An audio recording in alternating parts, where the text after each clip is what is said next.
Larry, how are you, sir? I am well. Good to see you, man.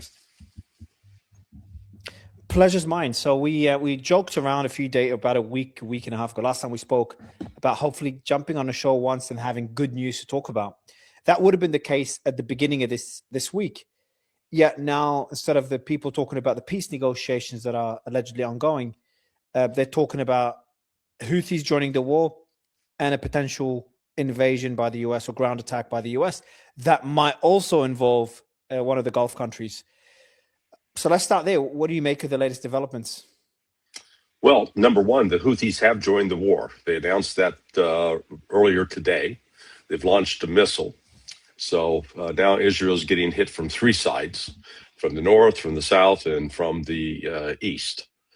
Um, as far as the ground invasion, the ground operation goes, um, what, let me deal with what I do know. What we do know for sure is that I'll call it the entire special operations forces that the United States has were deployed starting March 12th until the end of last week or the end of this week. So they've been deployed. Um, you, the only time you see aircraft show up at those bases and move out is it's either an exercise or they're going for a real world mission. They're, I think, planning to use them like in Kemch Island, there is an underground missile city. So that's the kind of target they could go after. But Trump extended the deadline till end of next week, which coincides with the arrival of the other Marine Expeditionary Unit, the MEU, the 11th MEU. The 31st is I'll say it's in the areas. It's actually at Diego Garcia, which is still quite it's a 3 or 4 day sail to get up to Iran.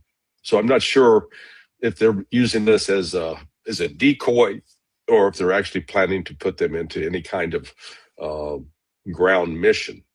The problem with the ground force, if they try to do that, is it's not going to accomplish anything other than getting Americans killed. It's not going to, force Iran to surrender. It's not going to leave a devastating blow for Iran. At best, it's going to put U.S. troops in a very vulnerable position that they can't get out of. And some members of Congress who have been briefed on that, they've come out with, "Oh my God, what are we doing? This is dangerous." So, what we are seeing is an escalation on the part of Israel. I got a note yesterday from a friend who said, we can't control Israel. Well, and I wrote back. I said, well, we could if we were willing to cut off the money, cut off the flow of military supplies. But as it stands right now, we're not willing to do that, and Israel is launching attack after attack on targets that Iran has said, if you hit our steel and aluminum plants or our nuclear plants, then we're going to respond in kind, and this will escalate. So it's escalating, and it doesn't make sense for Israel, because Israel is suffering some significant losses, particularly with the war in Lebanon. Just yesterday, day before, the Hezbollah knocked out 21 Merkava tanks. 21 in one day.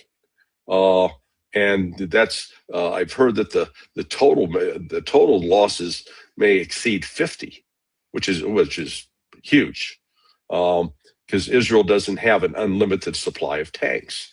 So they're now in a battle in southern Lebanon, and they're still at war with Hamas, and now they're trying to attack Iran, and then here come the Houthis.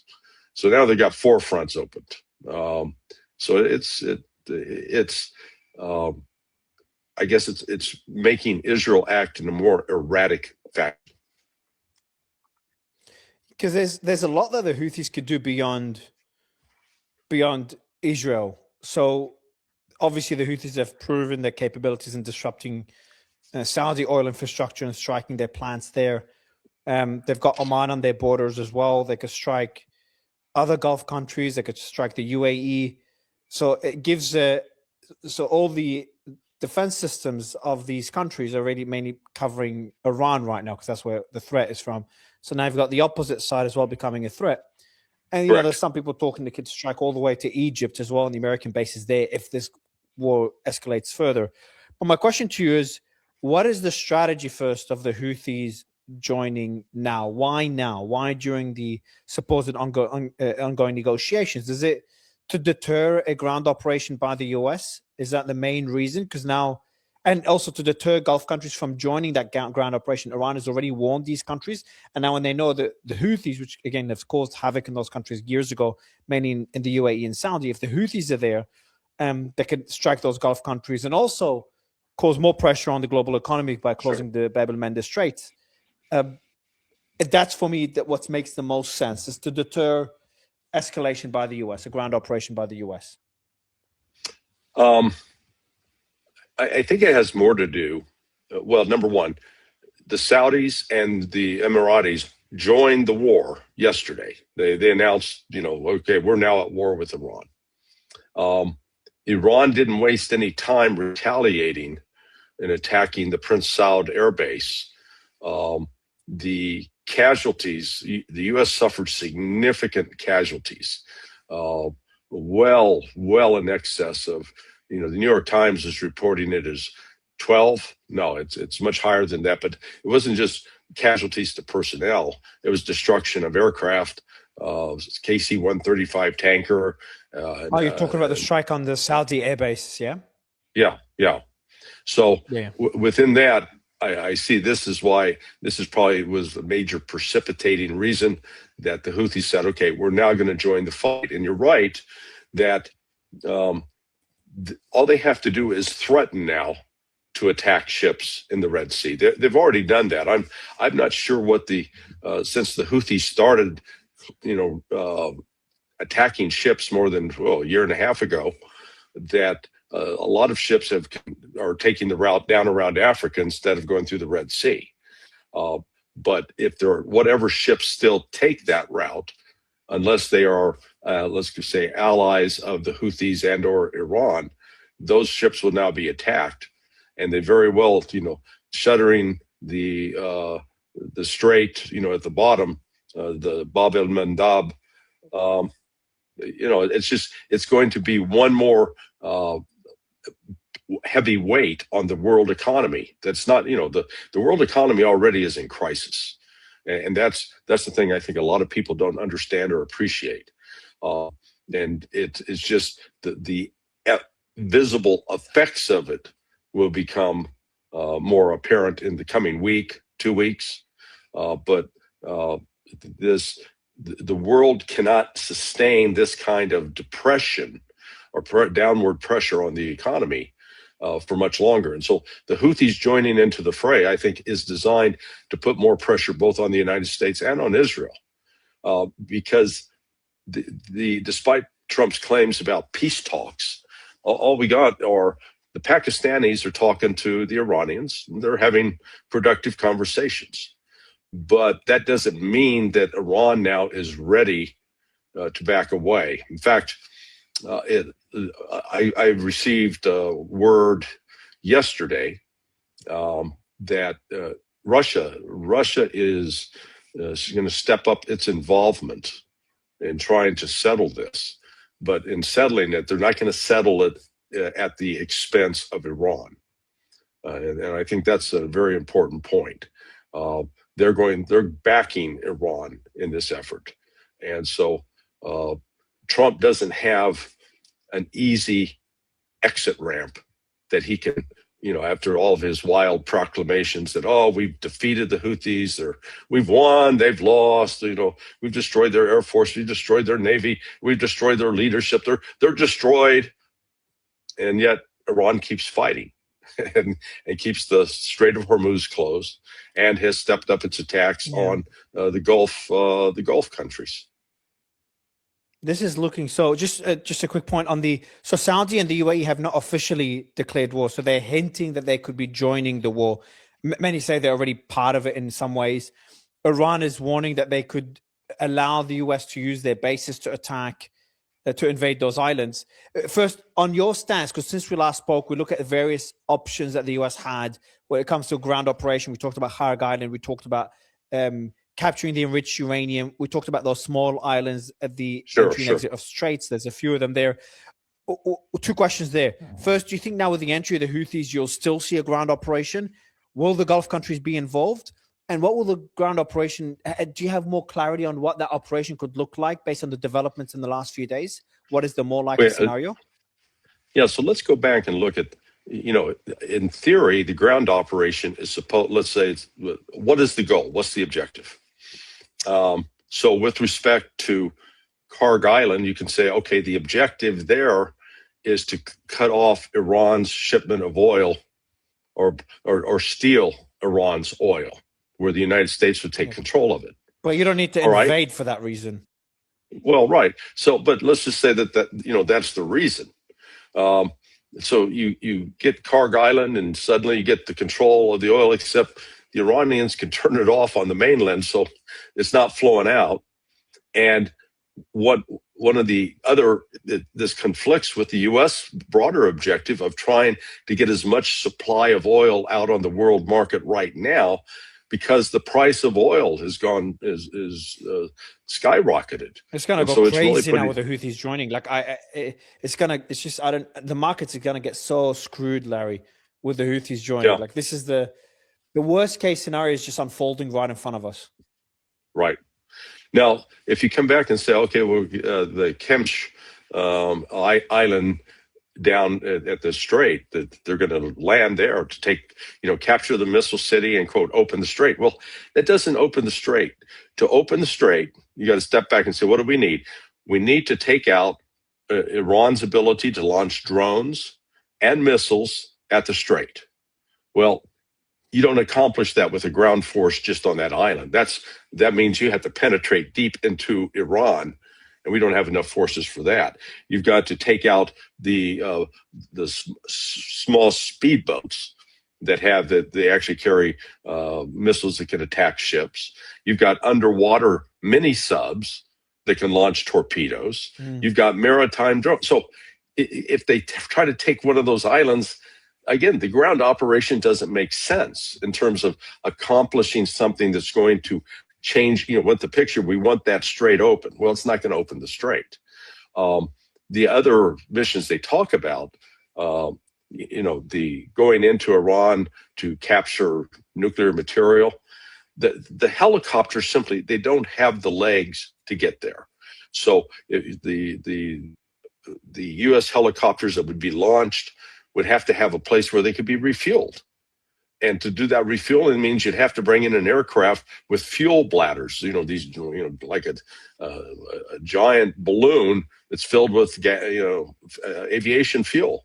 And they'd be out in a desert someplace. That's what happened back in 1980 when they tried the hostage rescue for the U.S. diplomats that were being held hostage in Tehran. When the helicopters and planes landed to refuel, one of them ran into each other and they blew up, and the whole mission was canceled. So, that carries with the complications. And then they've talked about capturing Chabahar. Why? I mean, again, what is the purpose?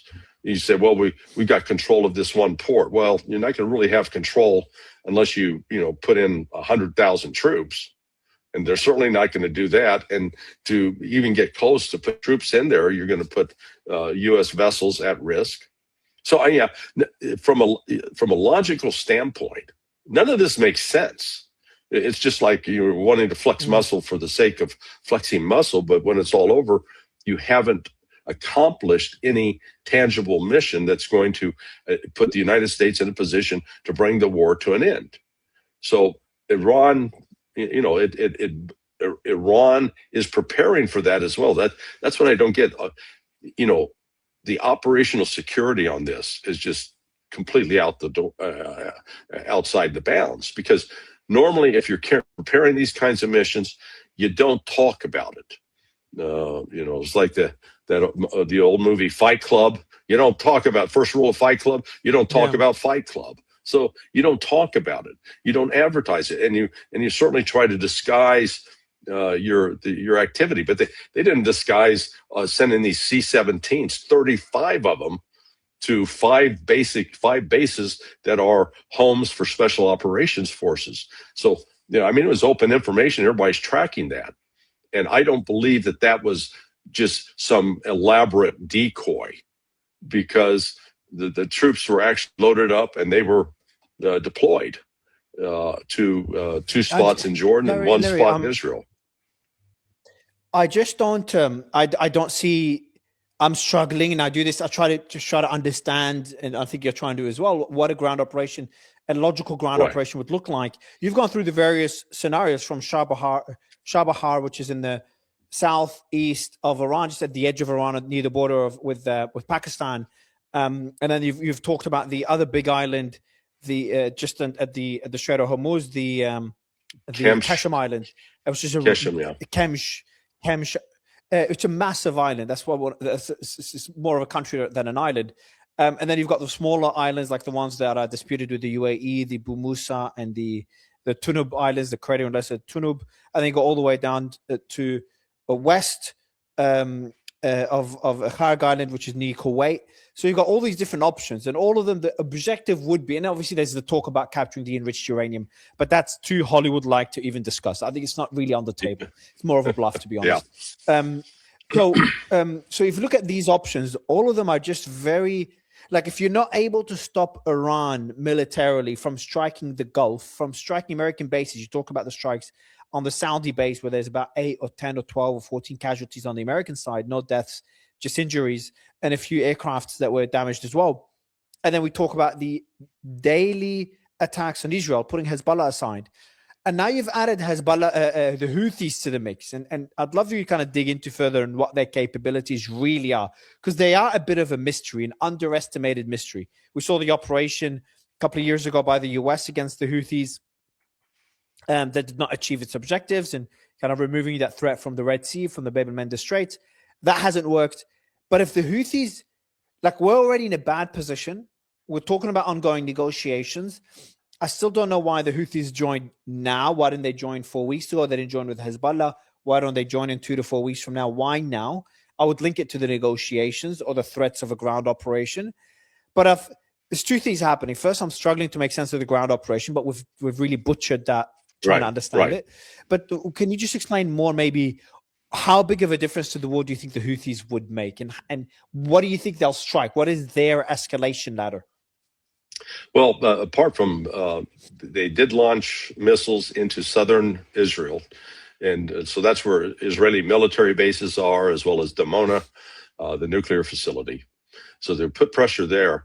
But the other thing they can do is they can now threaten Saudi oil shipments, because the Saudis, they're unable to ship out through the Persian Gulf, but they were saying, well, we got this pipeline that runs across Saudi Arabia, and we can we can load there in the Red Sea and then ship oil out. So the Houthis would be in a position to disrupt that, and so further, close Saudi's ability to get a source of income. Because right now, unless their oil is getting out and being sold, no money's coming in, and that's happening through all, Kuwait, Bahrain, Qatar, United Arab Emirates. All of them are, we're not approaching 30 days without this income. And on top of that, you look at Iran just launched its 85th wave of attacks. So Iran is doing about three attacks, missile waves per day into Israel, and then into the Gulf states. So I think the Houthis join now just to increase the pressure on both Israel and the United States as a means of giving Iran more leverage in the negotiations. I'm looking at the announcements that are coming in as well on the Lebanese side, because that's been pretty significant of the damage that Israel is facing there. There were talks of a mass casualty event, I think, a couple of days ago. It's hard to really know what's happening, but there were helicopters coming in and out of that zone.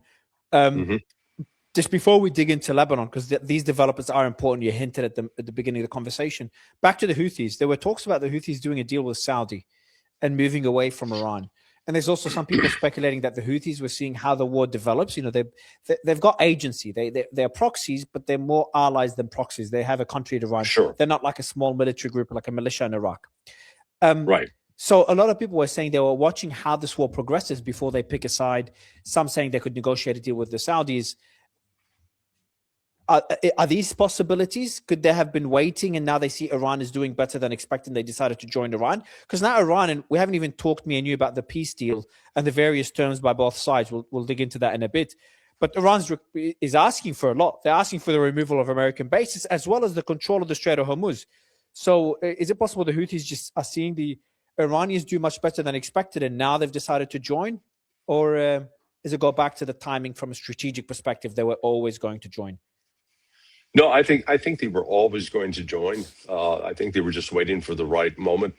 Looking again at the statement that was issued by the Yemeni armed forces, with and they're talking about it. It's due, they say, due to the continued military escalation, targeting of infrastructure, and the perpetration of crimes and massacres against our brothers in Lebanon, Iran, Iraq, and Palestine.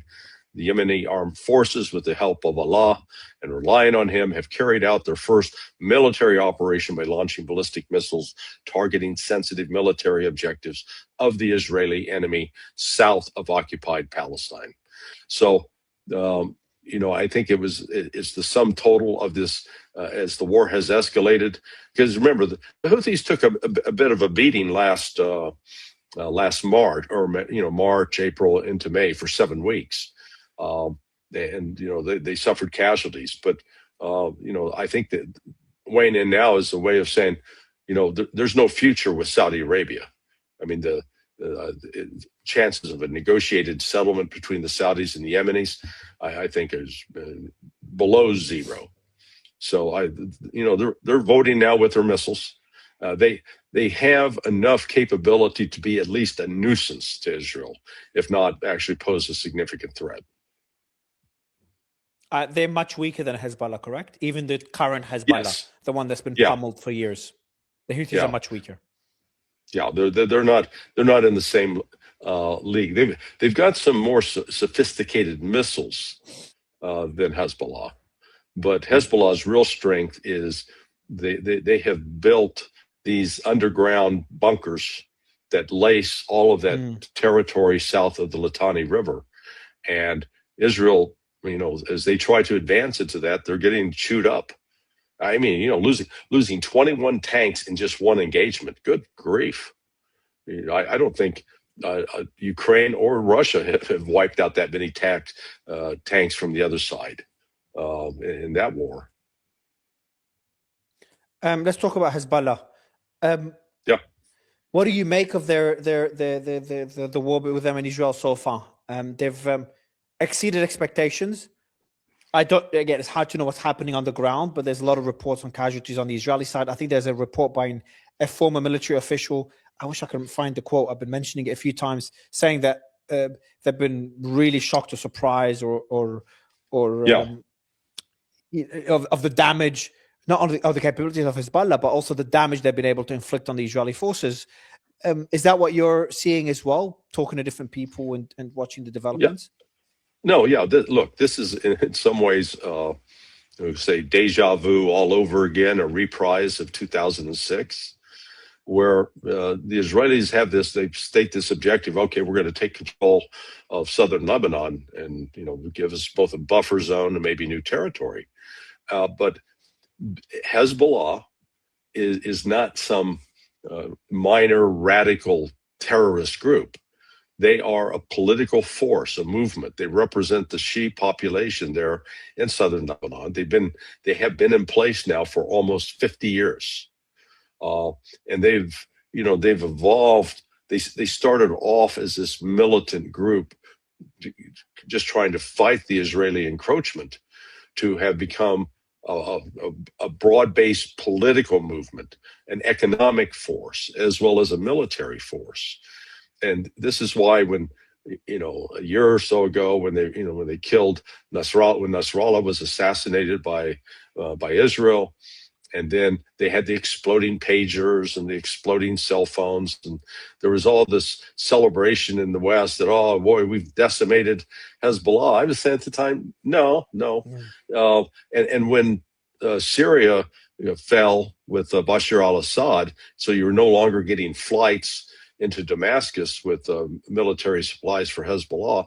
Again, many in the West said, okay, that's done. Hezbollah's toast. And they forget that there are these east-west smuggling routes that have been there for 3,000 years, for God's sake. So, the tribes that control those have always been something that neither Israel nor the United States has been able to interdict. So Hezbollah, they suffered. And how can Syria protect that border? How can Syria, if al-Shara wants to interdict those supply lines, how can he interdict them if he can't even build up his military by getting bombed every few weeks by Israel?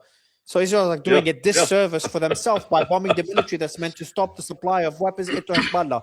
It's just so annoying how it just conflated and confused and intertwined in very weird ways. There you go again, being logical and trying to be rational. Yeah, this is, we are confronted with so much irrational, illogical behavior. And so now here is Israel that on paper they're talking about they need to call up 400,000 more reservists. Now, they had already activated 300,000. So you're basically talking about you've got 1/10. You're trying to put 1/10 or 10% of Israel's entire population under arms. That's going to create so many societal stresses because these reservists, they come out of an economy, and if they're not working, then that economy starts shutting down. And it's not like the Israeli economy is in great shape to begin with. Larry, I feel like what we're doing now is we're tiptoeing into something a lot more dangerous. You know how people talk about tiptoeing into World War III? I'm not talking about World War III, but honestly, just the Gulf is all getting attacked on a daily basis. Qatar less so now. It seems Iran and Qatar have some sort of deal. Qatar's always been more balanced. Oman less so. UAE is escalated again. Kuwait's getting hit the most probably now. Saudi got hit recently, and they're still getting hit. The base got hit 2 days ago. Iraq, there's these different proxy groups attacking American bases. Syria's getting bombed by Israel. I'm just going through the map, by the way. I recommend people open the map, go through it. Jordan I don't know Jordan's position. I haven't really kept up with Jordan. But Lebanon's obviously getting bombed. 20% of the population has been displaced. Israel's now getting attacked again from three sides, from Iran, from Lebanon, and from Yemen, from the northeast, the north, and the southeast. Correct. If this doesn't end, if this does not end, and it's not looking good, if you look at the requirements, the requests by each side in the quote unquote negotiations, what happens next? Because Iran's not folding. Iran's ability to keep striking. There's talks that in I think it's Natanz. They have a base that was struck multiple times, and from that same base, Iran is still firing missiles. Not missiles moving around from different bases, from different locations we don't know about. From a base that was struck time and time again, I think by bunker busters as well. There's still missiles flying out of that base as of yesterday. So if Iran's ability to keep and getting drones from Russia, apparently Russia's delivering components or drones, finished drones or components to Iran. So if Iran's able to sustain this, a population of 93 million people, if the regime it doesn't seem to be fracturing at all. If Gulf nations are instead of remaining neutral, they're edging more to join the war. You've got the Houthis now have joined. You've got the two important choke points of the Bab el-Mandeb and the Strait of Hormuz. Both of them choked off. The global economy is taking a pretty bad hit, and Israel's getting pummeled. Lebanon's suffering a lot. So where is this going, Larry? Yeah, well, I think we're going towards a global war. The United States does not have a viable exit ramp now, because Trump, to admit that he can't admit that we lost, so he's going to have to keep at it, trying to say, oh, any day now we're going to defeat them, and they're not going to defeat them. So now all of a sudden he's Lyndon Baines Johnson, caught in a Vietnam War in the Middle East of sorts.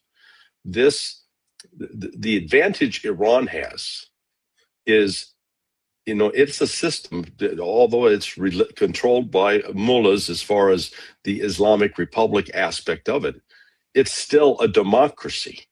They had democratic elections to select President Pezeshkian, and there was genuine competition between, if you will, the hardliners who wanted a tougher stance, and Pezeshkian, who was more predisposed. Hey, let's work with the West.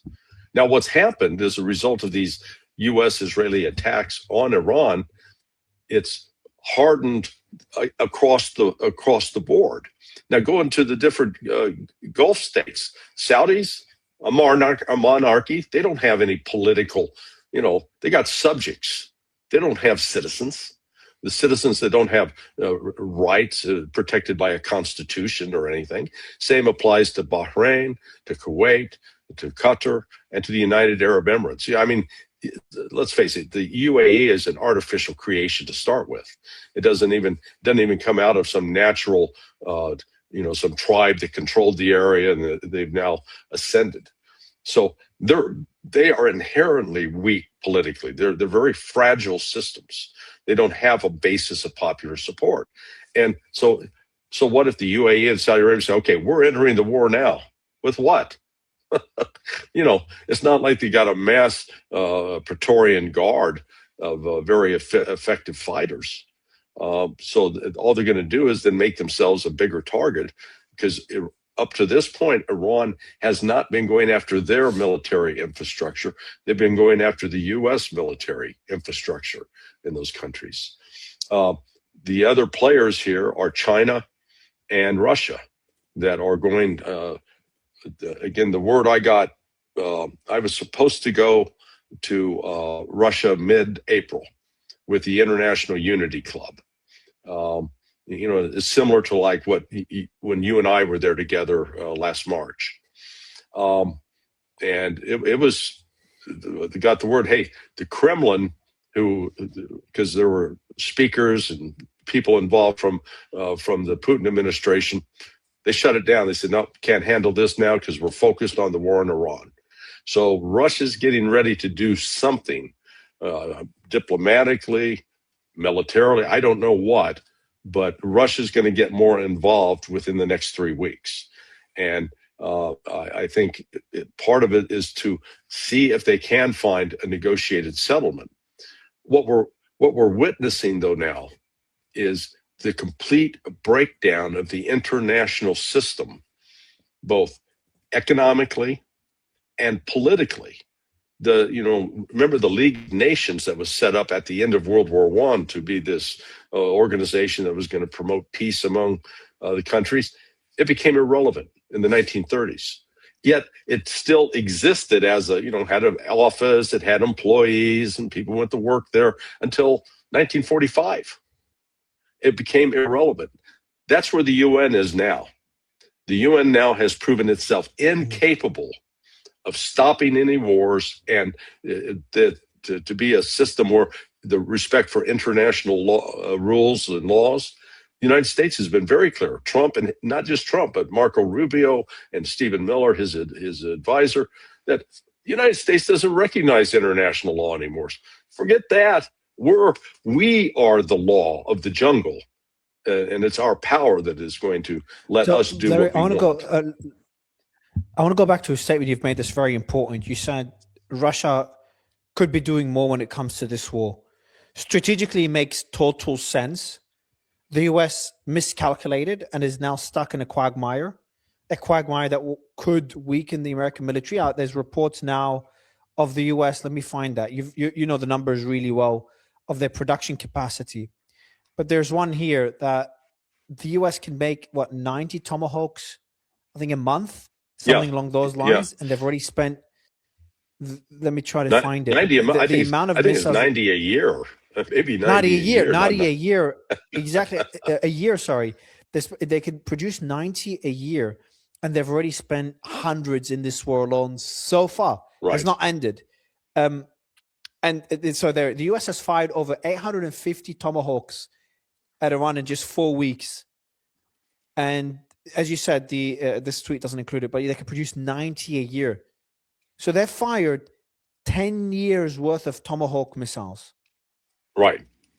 And that's just Tomahawk missiles. That's putting air defense munitions, which you've gone through the numbers in previous conversations we've had. So there, I'd say it as it is. Russia would be foolish if they don't support Iran further. There's reports of them supplying drones to Iran right now. If they don't support Iran further, not militarily, because their negotiating position now when it comes to war in Ukraine has shifted drastically. Now, Ukraine's also done some pretty smart moves. They've gotten closer to the Gulf countries, the cash-rich Gulf countries, in helping Gulf countries build air defense systems to counter those drones by Iran. But what a freaking world we live in. You've just dragged, instead of ending the war in Russia and Ukraine, you've just dragged those two countries and involved them in a war in the Middle East. Zelensky meeting MBS, meeting MBZ, meeting Qatar as well today, and Russia supplying drones to Iran. How the hell did we get here, man? How the hell did we get here? So how else could Russia be involved? Well, and let me also talk about China's role too as well. And let's come back to the Tomahawk missile. While we don't have the full list of what rare earth minerals are used in producing a Tomahawk missile, what is publicly known is that the Tomahawk missiles use rare earth magnets. And those magnets are made using neodymium, praseodymium, 4 different types of rare earth minerals that China has and is no longer giving to the United States. So even if the United States ramped up to say, okay, we're gonna do 90 Tomahawks a day, they can't because they won't have the magnets. So right there, the United States has created a problem where it's using up these stocks, and Russia and China know that. I mean, their intelligence analysts aren't stupid. And then they can look at the fact that the United States is no longer going to, right now, it is basically unable to produce at any significant rate for Tomahawk missiles, for JASSMs, for radars, for F-35s. The radar systems are supposed to go in the nose cones. They can't do those either because, they're not getting the rare earth minerals out of China. So, I think from Russia's standpoint, they recognize this war now. They can extend and, if you will, demilitarize the United States by applying more pressure. The fact that Iran right now is using more drones to strike targets inside Saudi Arabia and inside Israel, what does that tell you? That tells you that their air defense system's now not functioning, because those drones fly slow enough that the Iron Dome and David Sling should be able to take them out. And there was just I saw a news report from Israel earlier today that they're starting an investigation because one of these Iranian missiles struck a major target up northern Israel, and it was completely unopposed. There was no Iron Dome, no David Sling, no protection. So I can see in this Russia has a clear incentive to, if you will, put more stress on the U.S. system.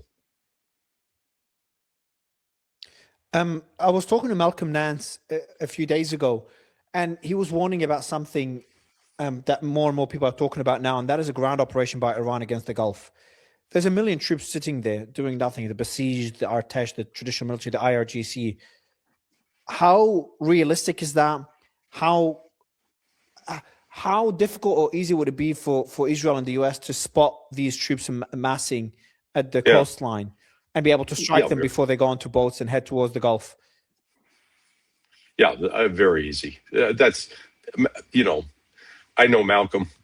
He has a great track record of being consistently wrong on a whole lot of things. So this just add this to his list. Iran is not going to, first of all, let's look at the entire 46-year history of the Islamic Republic of Iran. they have not launched an offensive outside their country against any state. The only time they had Iranian forces, military forces, engaged in combat in another country was in Syria in response to a request, an invitation from Bashar al-Assad to help defeat and fight against these Sunni extremist groups like ISIS. So the notion, again, this is one more red herring, I would argue, that's being put up to justify, oh, we gotta stay in this war because Iran's gonna take over the Gulf. Iran has already neutered the Gulf. The Gulf is now, it's inert. It is impotent to do what? It can't produce oil. Even Saudi, they spend like multiple times more than Iran on defense. Why is Saudi not a bigger threat, or are they? They're not a threat. Look, they couldn't defeat the Houthis, okay? And the Houthis are not as big of a military power, and certainly don't have the technology and sophistication of Iran. So the Saudis they've been bamboozled. They got convinced, hey, trust us, the United States. We got your back, and while you're at it, buy all of our overpriced, highly expensive military junk that doesn't necessarily work. And so the Saudis bought into that. If they decide to start attacking Iranian targets, the retaliation against Saudi will be far more severe. But look, the Saudis have already allowed their bases to be used by the United States to attack Iran. That's why Iran went after the Prince Saud Air Base. So this is, MBS is playing a real dangerous game. Guess what just happened? And while we're speaking, there's an announcement that came out. You know how Israel struck the aluminium plants? I think it's aluminium plants, metal production facilities in Iran a couple of days ago. Yeah. That was seen as an escalation. That was a day after Trump said there's going to be a ceasefire. Yeah. So guess what happened today? What do you expect Iran to strike? They struck the Emirati Global Aluminium facility. Yeah. They said every single time it's tit for tat. Every time. It's the same thing. This is what I worry. Like, if there's a ground operation and the Gulf supported the US in that ground operation, why wouldn't Iran retaliate in kind? If they got foreign troops on their soil coming from the Gulf nations, they can't send troops to the US. Why not send them to the Gulf nations as another form of escalation, as a tit for tat? Well, again, this isn't a matter of making yourself feel emotionally satisfied that, they've done this to us and we're doing it back. Because how do you support those troops? You have to have a logistics chain to, once they get in there, get back to the mission. Is their mission to take control of that country? Okay. Then how are you going to supply them? And this would expand the targets that the United States and Israel would be hitting in Dubai, as an example, or throughout the UAE. So I see there is no incentive for Iran at this point to go out and take control of those countries, try to put their military force there, because they're in more of a defensive mode. They've got to be prepared to defeat if the United States decides to attack inside Iran. So they're. I want to ask another military question, Larry. So we've talked about a lot of these big missiles, the new advanced missiles that Iran has, but they haven't used a lot of them. The Qasim Basir one, that was hyped up a while ago. We haven't seen that used, at least not so far. Hasn't been used in the war. There's the Fatah 2, has been discussed a lot. We've talked about it. That hasn't been used, from what I understand, among others. The Atamad, the Rad 500. So is it possible that Iran, first, are they keeping them for later? Because it's been a month. Like, if later, when later? Second, is it possible that those missiles have either been destroyed, the launches have been destroyed, or they're really not as capable or not ready for combat as one would have expected? I think they were ready for combat. They did exist. They've been tested. But is it possible they've been destroyed, or the launches for them, which would have been more limited, have been destroyed? No, I think that's unlikely. I think they've been, they're following a strategy, and sometimes it involves using older missiles as well. One of them initially to drain the air defense resources of both the U.S. And Israel. But they're being very methodical about how they go about this. And they're also, I think, they're anticipating that this is going to go on for quite a while. They don't see an imminent solution on the horizon. So therefore, you husband your resources and you continue to escalate. So when they go to those additional missiles, the more modern ones that are more capable, they're going to be able to inflict more damage on Israel. And as you pointed out, the Israelis continue to hit targets, and it's not just economic targets. I mean, they're hitting residential areas. They're hitting schools. They're hitting universities. It's typical Israel. They did it in Gaza, and they're trying to do it again to Iran. But what happens with the Iranian people is it just further solidifies them in their recognition that they've got to destroy Israel.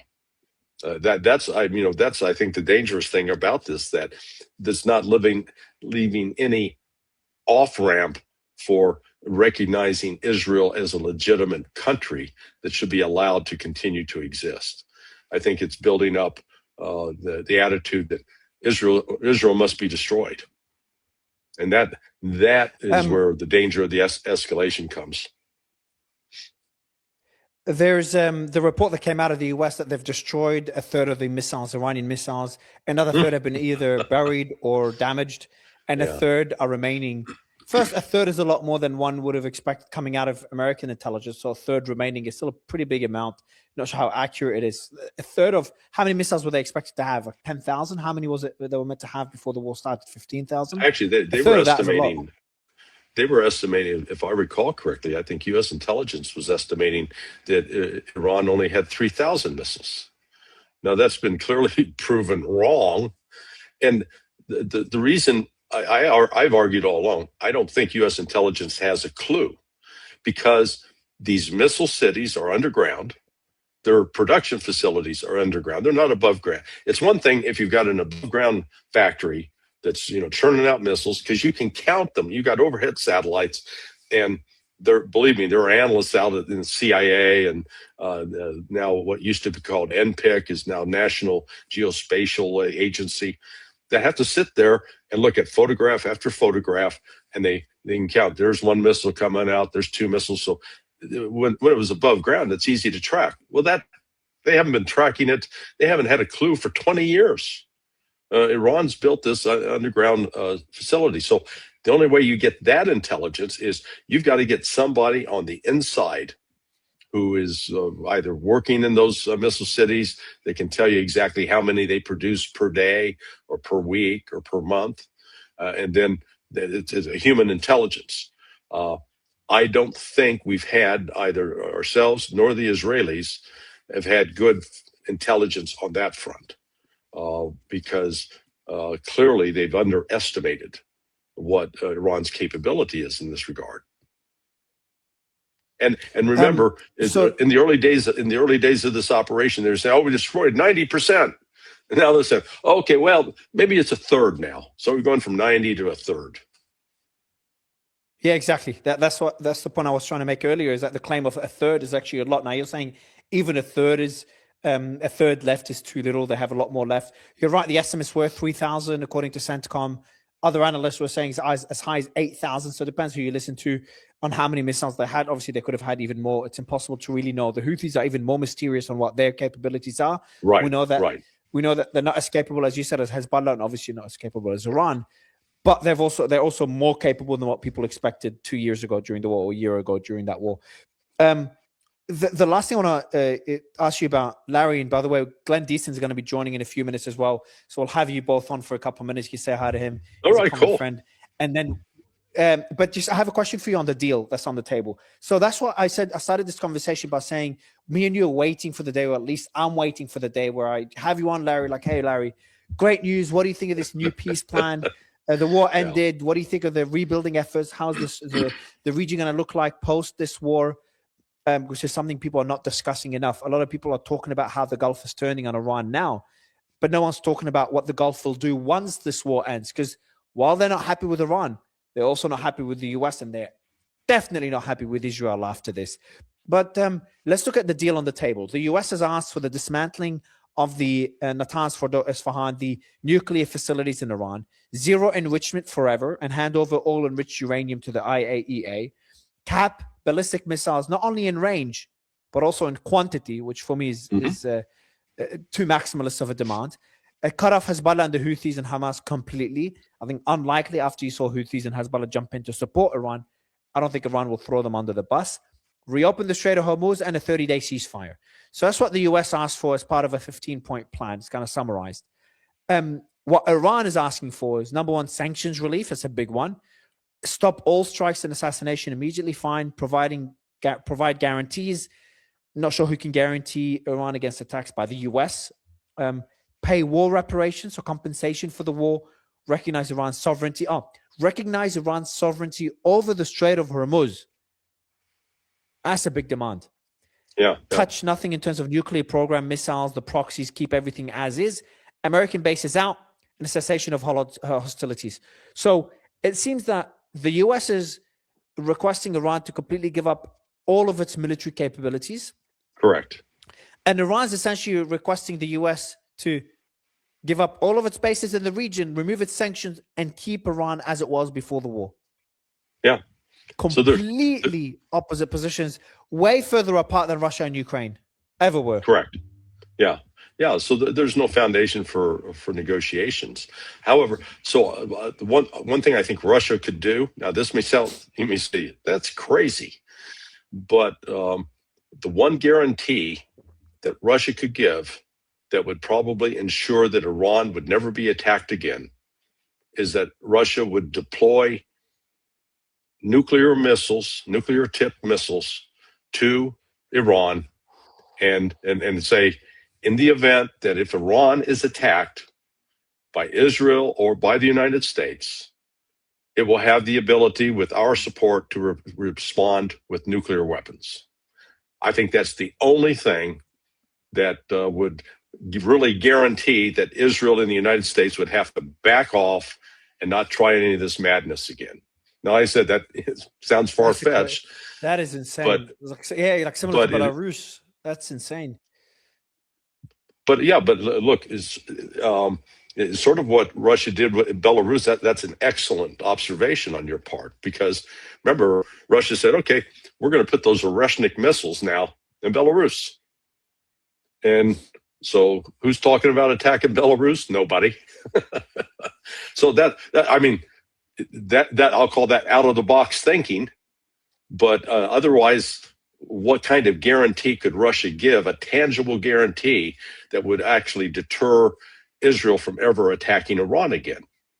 And so that could be, like I said, that could be one of the things going through the minds of Putin and Lavrov and the general staff. That okay, we can deploy and put actually Russian personnel there as another tripwire that basically say, if you attack and kill our Russian personnel, then you're going to be at war with us.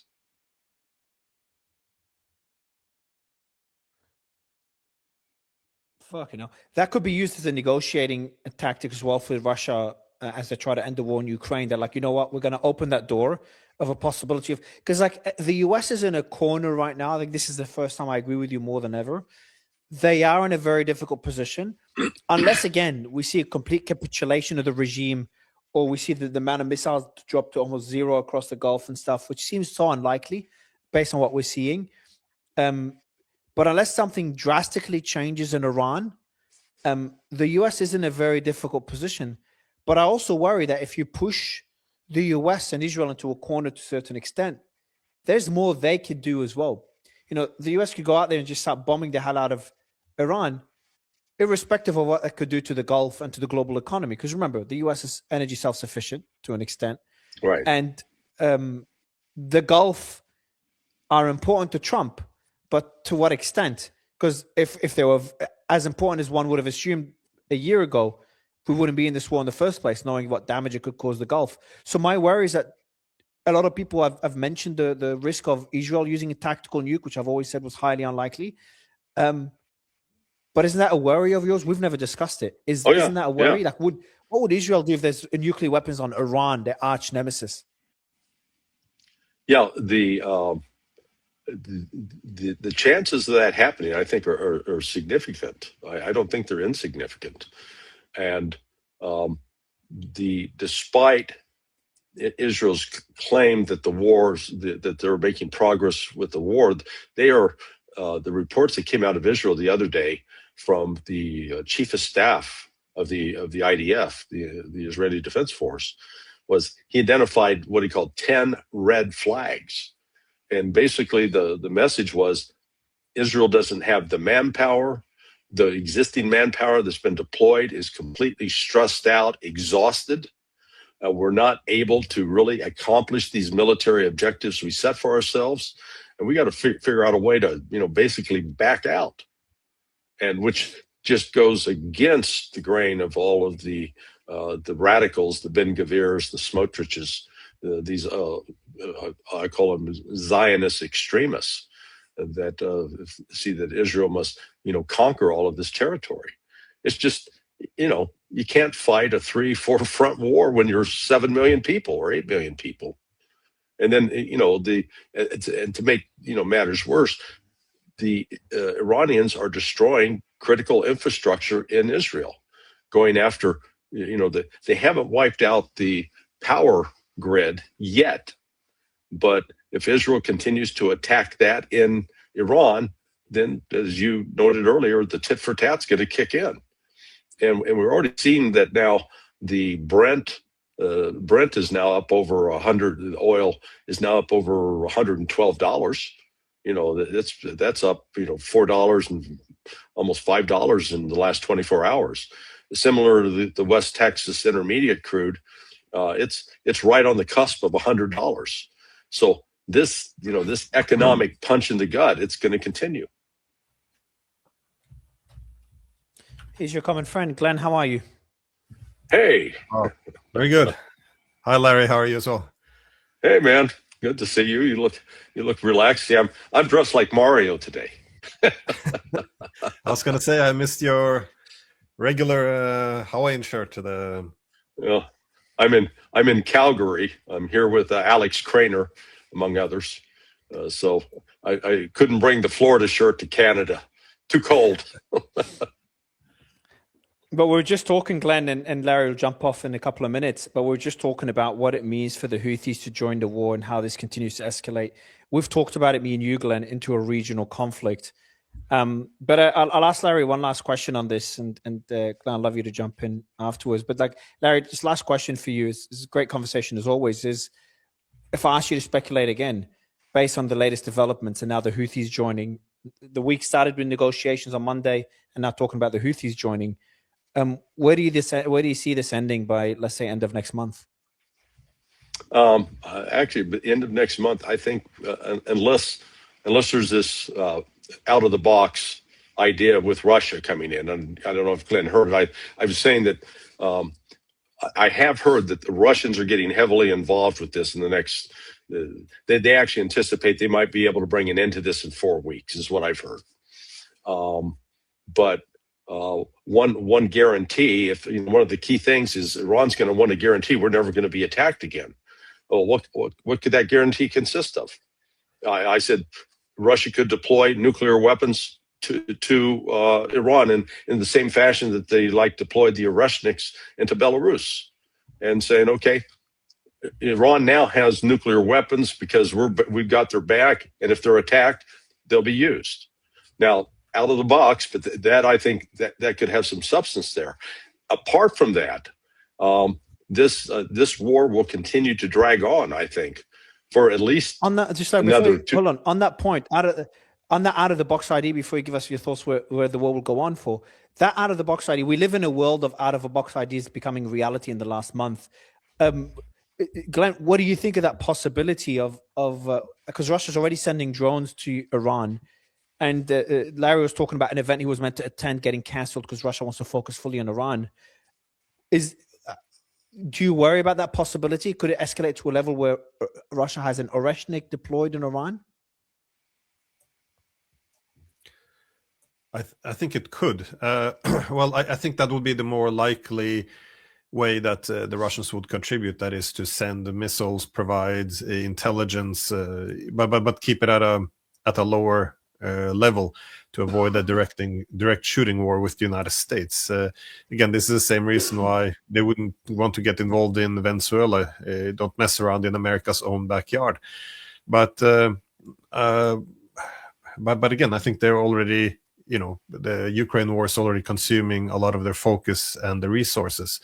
But that being said, they can't afford to see Iran weakened. And also, ever since both Iran and Russia was involved in the intervention in Syria, they've both been looking at opportunities, how they can take this, what was then a limited partnership into something wider, strategic, that aligns their interests and strategies. That being said, I have a hard time believing that the Iranians would accept, for a Russian base or weapons on its soil, possibly nuclear weapons, but they're quite independent-minded, though. They don't want to end up like the Gulf states, where they're, if more and more foreign troops appear on your soil, and then suddenly your foreign policy will be influenced from abroad. Even historical distrust, it would begin to flare up again. The voices which are more critical of Russia and would point to, the past few centuries of problems, they might, come to the forefront. So I think that could be a problem. But that being said, I agree with both of you. A lot of things which might have been unprecedented or what we wouldn't have considered in the past might be so now, because the Iranians as well, they need at some point to put an end to this war. And it's unclear under what conditions. If they could have Russian nuclear weapons, and this would be a reassurance that they would never be attacked again, it's possible.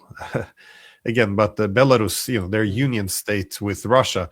They're, both the successors of Kievan Rus. This is a very different thing than a format that could be applied to Iran, I think. Larry, would love your thoughts then, and the kind of final comments on when I interrupted you, where you think this war will be by the end of next month. Yeah, no, I think it'll still be going on. And the United States will become increasingly desperate to figure out how the hell to get out, because the full impact of the economic recession that is hitting the globe right now, we may be on the cusp of an economic depression. And remember, that's a technical term. It means you've got less than, greater than 10% decline in economic activity. And I think that's exactly where we're headed. You've got, Trump has been trying to manipulate the markets, but we're talking, and they're never talking to Iran. As Mara, when you listed out the U.S. demands and the Iranian demands, it's like, that book, Men Are From Mars and Women Are From Venus, two different planets, two completely different planets. There's not a single thing they can agree on yet. But I think Iran's in the stronger position by virtue of the control exercise over the Strait of Hormuz. And, that economic impact is the one I think that's ultimately going to be driving and pressuring the West to come to we got to end this. So on that, I will bail out and leave you two gentlemen to talk. It's Glenn, always a pleasure to see you. And Mario, I always enjoy our conversations. So thanks so much. Thank you, Larry. I appreciate it, man. All right. Thank you so much. Bye, guys. Good to see you. See you, man. Yeah, Glenn. First, the impact on the global economy is something not being talked about enough. There's a statement made by, it is just insane that we are where we are, because people don't understand. It's not only about oil. It's not only about fertilizers. It's about the helium that's needed for the microchips, which powers the entire tech sector, which empowers the entire equities market right now as well. There's a statement here by the head of the Europe Central Bank. She says, financial markets do not understand what they're in for. Christine says that the damage from the Iran war is already done and is going to last for years. And she talks about the importance of helium for the chip makers in Taiwan. But before we dig into that, let's go back to the discussion of the Houthis joining the war. Why now? That's the first question I was trying to get from Larry. Why do you think they joined now? I'm trying to understand the strategic reasoning behind it. Well, I think we continue to go up the escalation ladder. Again, the Iranians are essentially preparing a lot of steps they can do further. However, you don't want to rush up the escalation ladder by yourself, because then, of course, the US can follow. It can start to bomb nuclear power plants. It can destroy critical industries. But I think what you saw now, this new peace offering from Trump, essentially, where first he said, we'll destroy you in 2 days or 48 hours, then he delayed it to 5 days and then 10 days. This sounded like he was trying to walk back, give diplomacy a chance, and then came this Israeli attack on the critical infrastructure of Iran. Also, another attack on this Bushehr nuclear power plant, which is, the Iranians deem to essentially be nuclear terrorism for good reason. I mean, there could be a nuclear fallout if the reactor is broken. So I think these are the things which now demands that Iran also takes another step up the escalation ladder. Now, they have a lot of things they can do, and you and I have spoken about that in the past. If they want to completely break the Gulf states, they can do a lot of things. They can shut down all the physical connectivity, that is the transportation corridors. They can destroy the desalination. Essentially, then there's no water. It's just people living in a desert. They can destroy the energy facilities. They can, if you get rid of the desalination, the people will flee as well, especially a place like Qatar, where, 85 to 90% of the population are foreigners. If things get very uncomfortable there, they will leave.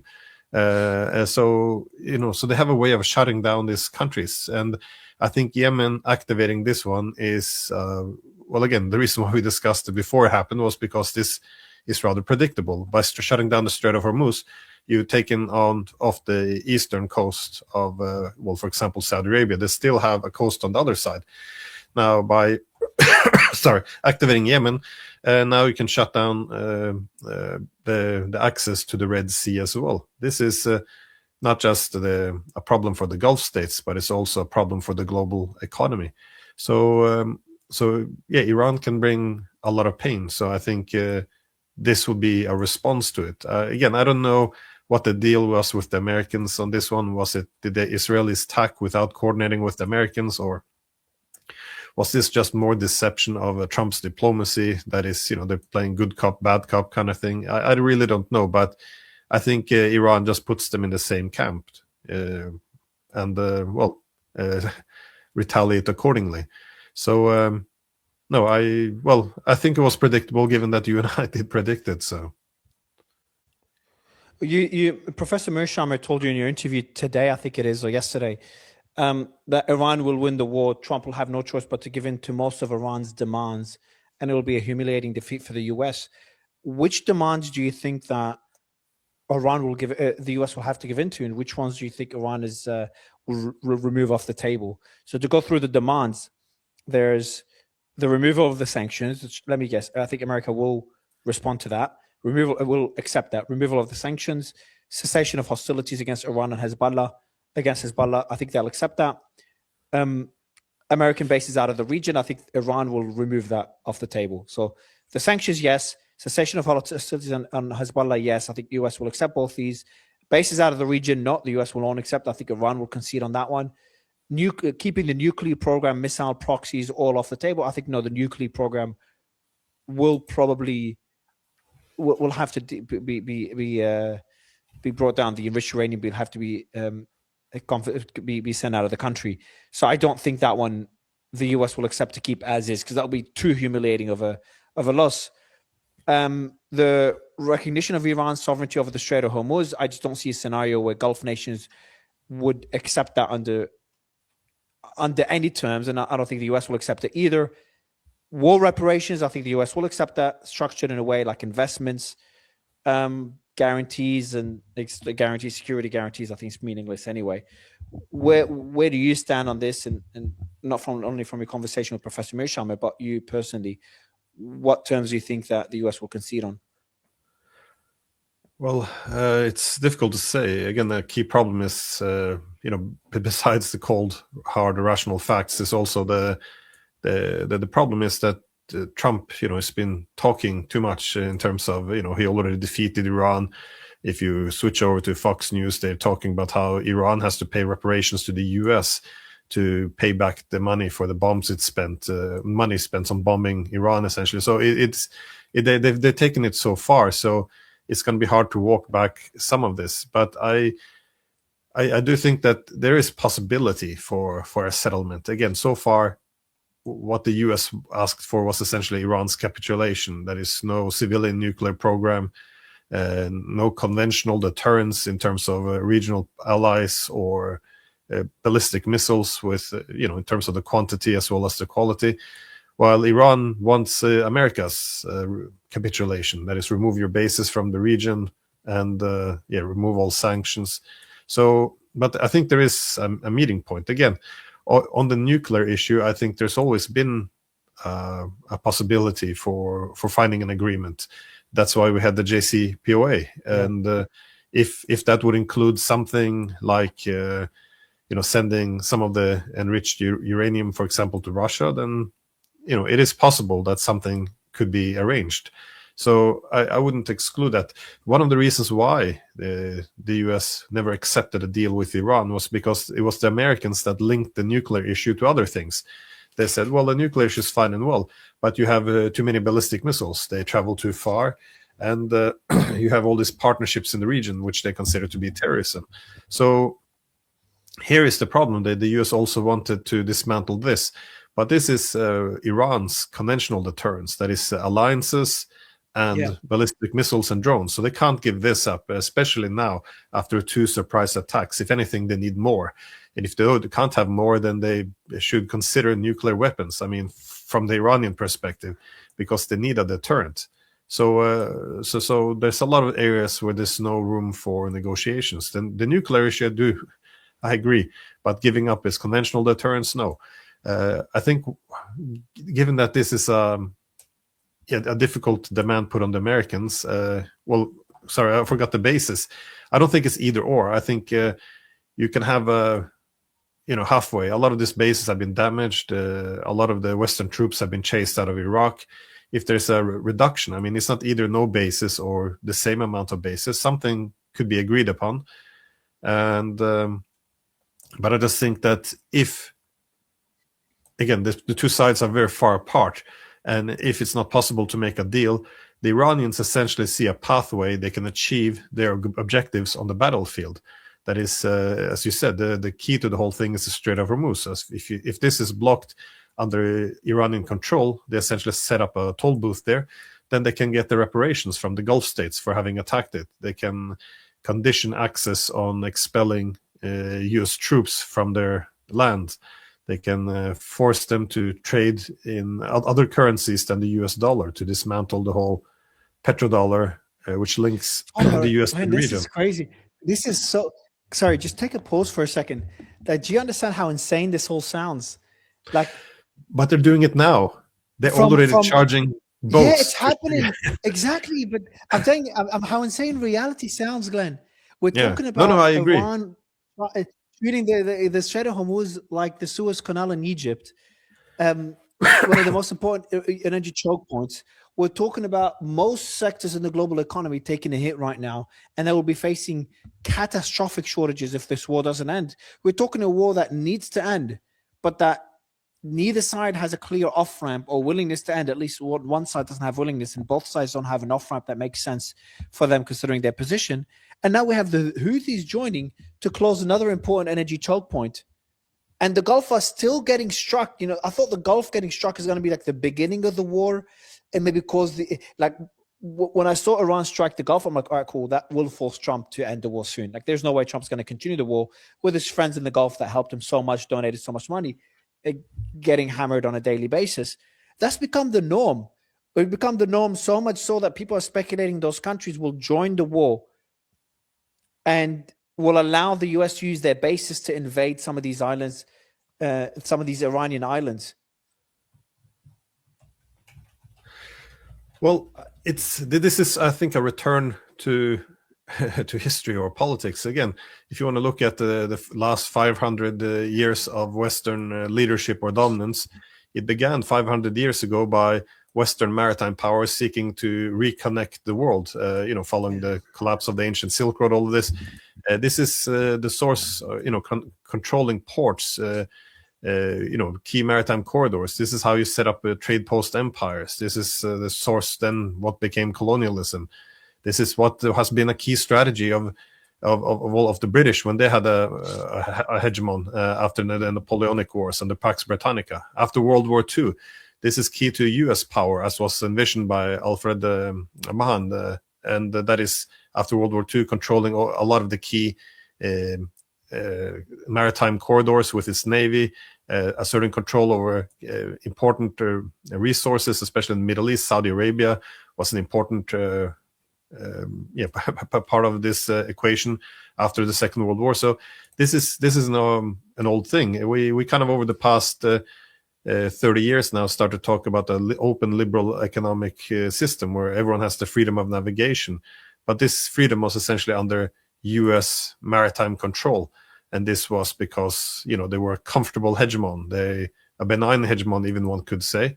But now that they are in decline, they will begin to contest the access to maritime corridors, as they do with the Venezuelan, as they do with the Cubans, as they do with the Russians. And then it only makes sense that as the Americans must be balanced by these rising powers, that they will begin to do the same. You will probably see what the Iranians are doing now. I wouldn't be surprised if the Russians and Chinese will begin to be more assertive in these waters, just like the Americans are, just like the Europeans are doing, by the way. They are also try to kick out the Russians from the Black Sea. They're trying to cut off the Russians in the Baltic Sea, also limit their access to the Arctic. I mean, the control over international maritime corridors is a very old way of doing power politics. So I think we just essentially return to this. But of course, I agree. It is crazy that the Iranians have set up a toll booth simply because we haven't seen anything like this over the past years. It is surreal. How do you think they're able to still strike? How are they still able to continue causing havoc in the Gulf, strike Israel on a daily basis with those cluster munitions, and still control the Strait of Hormuz, which surprises me the least? Where did the US get? What did they get wrong with this? The world's most capable intelligence agency, along with the world's probably second most capable, the Mossad. What did they get so wrong? It depends if the intelligence agencies actually, did get it wrong. I mean, I think Mossad would have known. They are very capable. I think they knew the real capabilities of Iran. I think they also have to sell a war. That's another thing. I think maybe Trump was easier to sell a war to, but no, I think there's a common theme that we do always underestimate our opponents. We did the same with the Russians. This is one of the reasons why the Europeans joined in so heavily in the beginning of 2022. They thought that the Russians, if you give some weapons to Ukraine, the Russians would have to essentially flee. They thought if we put some sanctions on, we could break their economy by the end of the week. We thought that the rest of the world would follow our lead in terms of isolating them. All of these things failed. We also thought the same with China. They were told that, if the US would limit its access to the semiconductors, then its tech giants would begin to fall apart. And I think it's arrogance. I think this is one of the costs of triumph, because at the end of the Cold War, the global primacy of the West, especially the United States, it does create some superiority complex, I guess. And we have a tendency to underestimate our opponents. One of the key things I always talk about is what is so extremely dangerous in the West now is that we can't even talk about the security interest of our opponents, and we can't even talk about their strengths. I tried to say long before. I was on your program as well, debating this before they attacked Iran, saying that this would be a massive disaster. They're much more powerful. But if you say that Iran is powerful, if you say that China's powerful or Russia, they call you, Ayatollah hugger or panda hugger or Putinist. Like you're not allowed in the West to say that your opponents are strong. You're not allowed to say that they have legitimate security concerns. The thing is, for countries like Russia and Iran, they face an existential threat, and they are powerful. This is a very dangerous reason why you don't want to go confront them, because they have the capabilities and the intentions to fight back in a big way, and that's what we're seeing. But my point is that there's no climate in the West at the moment to even discuss these things. So I think this is part of the reason why we tend to underestimate them. Right. So you've added the Houthis that have been underestimated for a long time. What do you think of Houthi strategy? What would they do now? Would they? Ask Larry the same question? But what do you think is their escalation ladder? Would they immediately start striking the Gulf? Are they more likely to strike Israel first and then warn about striking the Gulf? I saw it, Glenn, as a way to deter the Gulf from joining this war in any way. That was my guess. It it could be that this is a warning, if you will, but if they're used for direct attacks, of course, I think Saudi Arabia would be the obvious target, just for the proximity. But closing down, of course, the Red Sea, I think this is the main task they have. But they can also hit targets within Saudi Arabia. And this is, if you have some drones flying through into some of the, refineries or anything else, I think that's probably what they will go for. But again, I don't think it has to be one thing and something we will know even by over the next 2 weeks. I think Yemen, just like Iran, can go up the escalation ladder as well, because it's implicit. If you shut down the Strait of, shut down the access to the Red Sea, then you've gone one step up the escalation ladder. If the Saudis, for example, would then engage in direct war with Yemen, then Yemen can go up this escalation ladder. They can use Yemeni territories to destroy energy assets across Saudi Arabia. So it's not I don't think it's immediately an all or nothing. I think it's always, the assumption is you can always go further up the escalation ladder. If you go all the way to the top right away, then there's nothing that restrains your opponents. But again, no one in Yemen is telling me anything, so I'm just speculating, of course. How? No. I had the same. I assumed the same thing. That's what made the most sense. Are we looking at an Iraq 2.0? Can't believe I'm saying this, but is that looking? I wouldn't say above 50% chance, but is it more of a reasonable possibility that it's a discussion that's worth to have? Because we started off as that going to be a Venezuela 2.0, and I'm worried now that we're looking at an Iraq 2.0. Well, it depends. What Iraq was a ground invasion. It was. It took a lot of planning over a long period of time. It took an immense amount of American forces. I don't think this can be put together on a short notice. I don't think they have the weaponry, the manpower available. Also, Iran is very different than Iraq. It's almost 4 times as large of a territory. It's mountainous. It's has big coastline ahead of it, and Iraq could be isolated. I'll Iran rephrase has the question. allies. What I mean is that Iraq 2.0 not as a full ground invasion, but more of a ground operation that could last years. So more of the US getting bogged down in Iran for years to come, rather than a quick in and out, ending in a month or a couple of months. So, and I don't think we'll be focused on the islands to control the Strait of Hormuz, but controlling the Strait of Hormuz means dealing with Iranian missiles and drones on an almost daily basis. Well, I think it would be difficult to keep it going for, say, a whole year. I mean, it is possible, but it's very different from Iraq. Iraq could be isolated. The US could control the skies. It could limit international support. It would control its borders. Again, all the variables could be held constant or controlled. In this instance, they can't. Iran can be resupplied from abroad. They can have easy access, either through the Caspian or through the Central Asia to connect with Russia, China. They can continue to make this. The weapons are very different now. They can continue to make these drones and missiles. So Israel is a fairly small country in terms of population and territory. I don't think Israel can afford being bombed in this way over a long period of time. Same as the Gulf states. If this goes on for too long, I mean, imagine a whole year of this. The people living there, the expats, they would be leaving. That will be the end of the Gulf state economies. If this continues the way it is now for another year or two, that means the US has just thrown the Gulf under the bridge. They can't sustain this. That's a very important point. Yeah. So I think for this reason, Iran is it's not possible to keep it going for this long. And this is also part of Iran's the reason for its confidence. Every day that passes, Iran sees itself being put in a stronger position. That, you know, their little drones, which cost a few $1,000s to make, they don't even need huge factories for this. A lot of this can be built in small warehouses or apartments. Maybe not apartments, that's more FPV drones, but they can be, you know, they can boost the industrial production of this. For each drone they fire, the Americans need to use, you know, extremely expensive interceptive missiles costing millions of dollars, which they simply don't have that many of anymore. And also they don't really have the industrial capacity anymore to ramp up production. And even if this was possible, besides the military situation, which will go worse for the United States, it's also the economic aspect. This is the Iranians been living under crippling sanctions for decades without many of them helping them. So they can continue this as well. They can destroy the Gulf states' desalination plants.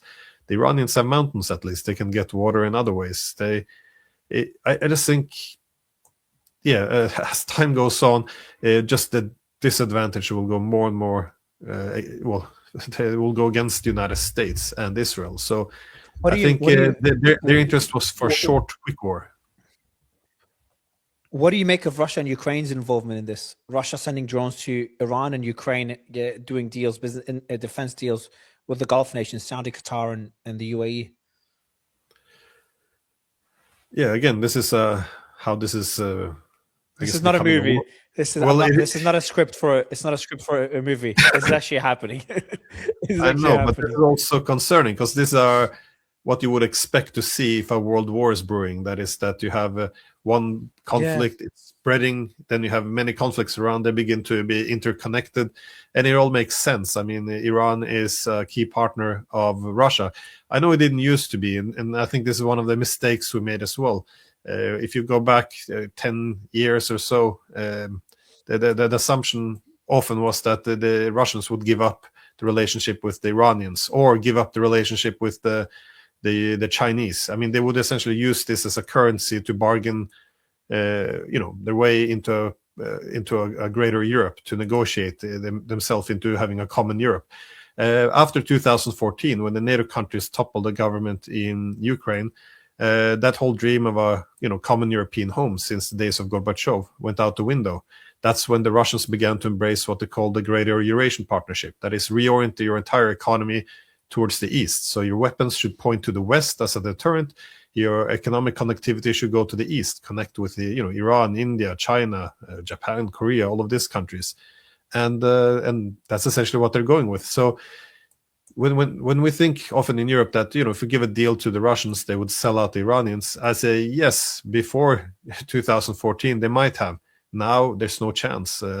Iran is seen as an important part of this greater Eurasian partnership, one that allows Russia to diversify, also not develop excessive dependence on China. So they will help Iran, and it makes sense for the Ukrainians to seek some cooperation with the Gulf states.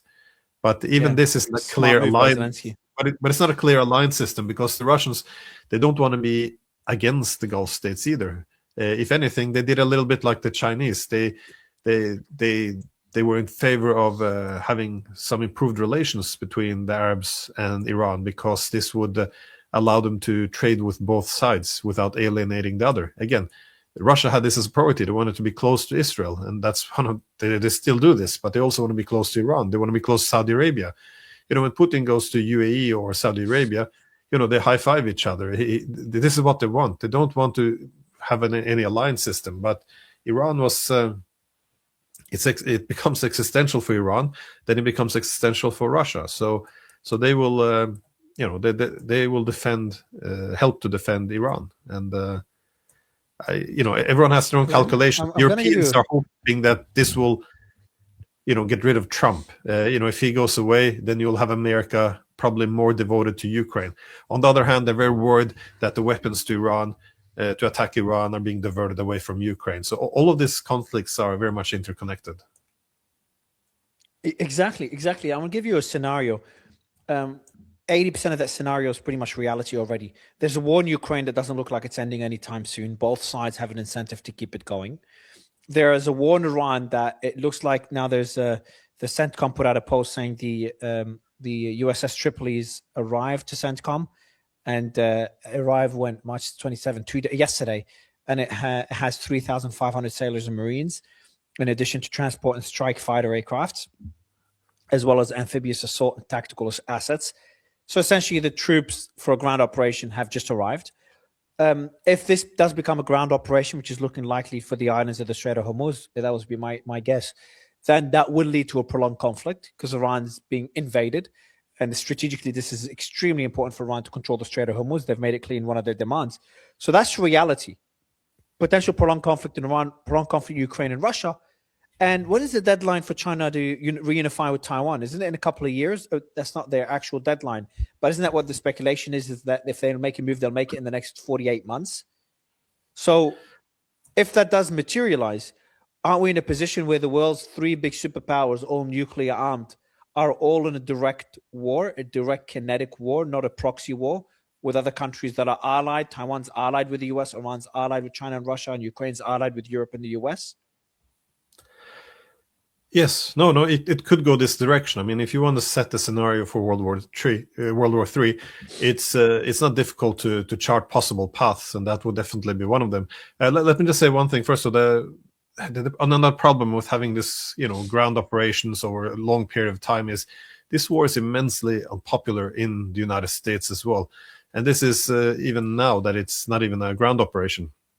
If you begin having thousands of American soldiers being killed, then after Trump already declared victory, this is going to be a disaster. So I think there's a lot of reasons why they don't want to take it that far. But I do agree, if the ground troops go in, not only would that escalate the war in the Middle East to a massive extent, that is, the Iranians would then hit back in a huge way. That is, the desalination plants, energy, everything will go, essentially. But you're very right, it will also spread beyond the Middle East, because if you were advising the Russians, you say, for 4 years, the Western countries been stepping over, escalating. We're at the point now where the Americans, the British are sending ATACMS and Storm Shadows into Russian cities. These are operated by American and British contractors. They're their weapons, their contractors, their intelligence and targeting, their war planners. They're already attacking us, you would say. Now, we have to restore a deterrent. This is the main priority. How do you do this now? Well, suddenly all its resources are being consumed or focused in the Middle East. This is the time to escalate in a big way. Yeah. That is, you have to deter the Europeans. Now it's time to bomb some logistics centers in Germany, some military factories, maybe bomb a factory in the UK, which makes the Storm Shadows. They know where these things are. And again, the British are doing these things against the Russians. They know that the British participated in the attack on Russia's nuclear deterrent in June last year. So, this would be the time for Russia to deter. And same with China. I think China always saw time being on its side. That is, if you want to integrate Taiwan with peaceful means, every year you wait for, then there will be more and more economic connectivity there, cooperation. If you have to go in the military sphere, you still want to wait, because every year China, relative to the US, gets stronger. So if you can have the war next year rather than now, you wait for next year. So essentially you want to delay. But they also see that the US also has the same calculation, but every day they wait, they will be in a worse position. So they might start to push towards a full secession of Taiwan, send more heavier weapons. So advanced weapons. So I think, the Chinese could also have an incentive to use a military option to take back Taiwan. And if the US would put all its resources into attacking Iran, if I was advising China, I would say, well, perhaps this is your opportunity to solve the Taiwan issue once and for all. Again, not something I want to see, but I can see why this would be in China's interests. So yes, a path to World War III, I think, is clearly here. Does that keep you up at night? Because you always keep a poker face. You're a professor, so you're always calm. But are you it's starting to get to a level now where obviously you've been covering this longer than I have, but I've been watching this and covering it for the last 3 years and 4 years, and I've just been watching it now, and it is getting to a stage where it's beyond comfort for me. No, I don't sleep well. It's a great concern. I mean, my academic focus tended always to be on this Greater Eurasia initiative of the Russians, the Chinese, mostly as a geoeconomic initiative. But now that it's all breaking into massive war, it's no longer in the academic sphere. It's very much the real world. So no, I think it's a good reason to be concerned. I still wish others, especially political leaders, would take this more serious, because it's quite evident what direction we're going in. And I kept making this point even with the Ukraine war, all the way back to 2022. I made the point that we don't want to win this war, because even if we can defeat the Russians, it's existential for them. You're not allowed to say this in Europe, because then you're a Putinist, but it is existential for the Russians, which means it's important to recognize it, because that means they would use nuclear weapons if necessary, if it looks like they were being defeated, because that would be an existential threat. So, and I see this, similar problems here. So again, it's not too late, but even though you see the path we're going, look in Europe, the political systems are just weakening, losing legitimacy. All the leaders are hugely unpopular. The economy is going down the toilet. We're seeing now war possible direct war against Russia. We see the Middle East going up in flames, and still they don't even want to talk to Russia. They when they talk about the Middle East, they only have catchphrases and slogans about bad ayatollahs and girls should be empowered. This has nothing to do with this is not a high priority. What do you think of a regime type or girls go? By the way, they have a very high literacy rate in Iran, so a lot of these slogans are kind of empty, anyways. But there's something higher, more important at stake here, and the demands initially of the Russians and Iranians, for example, they weren't unreasonable. The Russians didn't want NATO into Ukraine. They said this is a threat to our existence. This was not unreasonable. The Iranians, don't have crippling sanctions, don't continue to attack them. A lot of their core demands could have been met, and it's not too late, but there's no course correction. We just keep doubling down, and even though the pathway to a massive war is obvious, no one is correcting course. It's very frustrating to watch. Yeah, it's very... we could also see a shift. I just don't know where that shift will be. Everyone's looking for regime change in Iran. Could we see a shift within Trump's base? Could Trump do... He's really good at just completely doing a U-turn, tackling when it makes logical sense. Do you think he still has room to tackle in this? Do you think Iran would give him for a reasonable path to be able to get out of this war without asking for American bases to be removed from the region or control of the Strait of Hormuz? Or do you think these are serious demands on the Iranian side? For me, I see them more of a negotiating position. Well, I think if anyone, I mean, the strength of Trump is that he rejects the current status quo. He doesn't think the U.S. should have this this global military footprint. He still thinks he's a peacemaker. So he actually has some tools he can use, which other leaders wouldn't. I mean, if you only look over the past 24, 48 hours, he said that MBS of Saudi Arabia, that he's still, look at him. He didn't think he would have to kiss my ass. Look at him now. Like he's insulting Saudi Arabia. He goes and then he, switches to the next sentence almost, where he says, "Oh, the Europeans, what we've done so much for NATO, they've done nothing for us. Maybe we won't come to their help anymore in the future." So he's almost announcing the end of NATO. So no other American leaders could do this thing. So if you wanted to say tomorrow, listen, this energy from the Middle East, that doesn't go to us. We're energy independent. It's not our problem. Ukraine, you didn't help us. We're done with you. We're not even selling you weapons anymore. Then the Ukraine war will be over somewhat fast. So there's a lot of things he can do if he wants to do a mass disruption. But and he could sell it as a victory. That is his whole the whole national security strategy thing was, this is a multipolar world. We can't be everywhere at the same time. It's draining all our resources. We should focus on the Western Hemisphere and East Asia. So we have to get out of Europe and the Middle East. He can sell this as a victory if he wanted to, but it's a bit difficult after you already declared victory, of course, over Iran. But there are things he can do. And I'm not sure, again, I don't want to read too much into his insults to the Europeans or Saudi Arabia.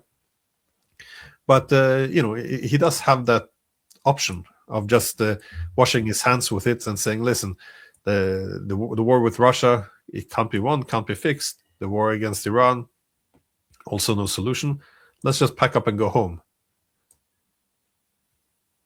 How will the Gulf look like after this? Do you think, because everyone's talking about the Gulf turning on Iran, but long term, the Gulf is also, I've said this a few times, they're really upset with the US and Israel, obviously, for dragging him into this war. Speaking to someone, Nima, earlier today, and he was talking to me about how he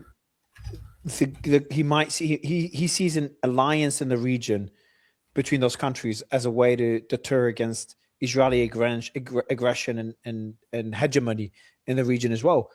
Could we see the Gulf get closer to Iran despite getting bombed by Iran right now? Has that ship sailed? Once you bomb a country this much, this doesn't just get forgotten.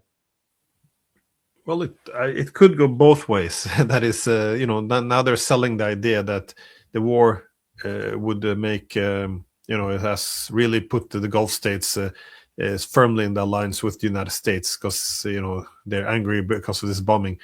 But, that's what they said about NATO in 2022 as well. Now it will be stronger than ever. Well, not really. It's breaking apart. And you can say the same, possibly again. I really don't know. I think it can go both ways. But I guess the other argument would be that if the United States are seen as dragging them into this war, and the US would have a very weakened position in the region after this war, countries have to adjust to reality. I mean, the Iranians and Russians, they fought the war from 1826 to 28, and the Russians won. And then, the conclusion of the Iranians was, we can't really rely on the British anymore. The dominant power is the Russians, so let's make peace with them and be friends. So this is pragmatism. And I think the Gulf states, if the US is forced to at least partly leave, and the Iranians communicates clearly that, if we want the Strait of Hormuz to be open, then decouple from the Americans. This is just self-preservation, I think. Otherwise, they can cancel. The last thing I want to get your thoughts. So I ask you this question every time we're on the show together. Where do you see this war heading in the next few weeks? Because that answer obviously shifts as circumstances on the ground shift. Mine was very optimistic in the early days of the war. I'm like, I remember once putting out a post, I think Trump will end the war by next week. I put that post out a few weeks ago because of certain developments that happened. Somehow here we are. So I'm it's probably a strength of Trump when you don't know. Like I did another post, every analyst and expert pretends to know the answer, but no one really knows what the hell's going to happen next. Trump's got everyone lost. And that's a strength. But it's a strength if it's intentional. It's not a strength when I think Trump himself or his administration is also lost. That becomes a weakness when there's no clear plan. So first, do you think they do have a clear plan? Do you think this is all part of the plan? And more importantly, where do you think this is heading in the next few weeks, even months? Yeah. No, I don't think they have a plan. I think their plan was a regime change operation. They bomb heavy, then they overestimated how unpopular the government is, so they would have this uprising, they would have assistance, and instead they saw Iran responding in a way they hadn't expected. They were more resilient than expected. They were able to carry out all these strikes continuously against the Gulf states, the US, Israel. But I think a key would be Iran's willingness to keep this going, because the longer, as I said, this goes on, the more advantage would shift in Iran's favor. Only the fact that the Western countries are packing up and leaving Iraq, this is a great achievement for the Iranians. If they can get similar achievements in other places, then if they can I don't know, conquer Bahrain. I don't know what they might do.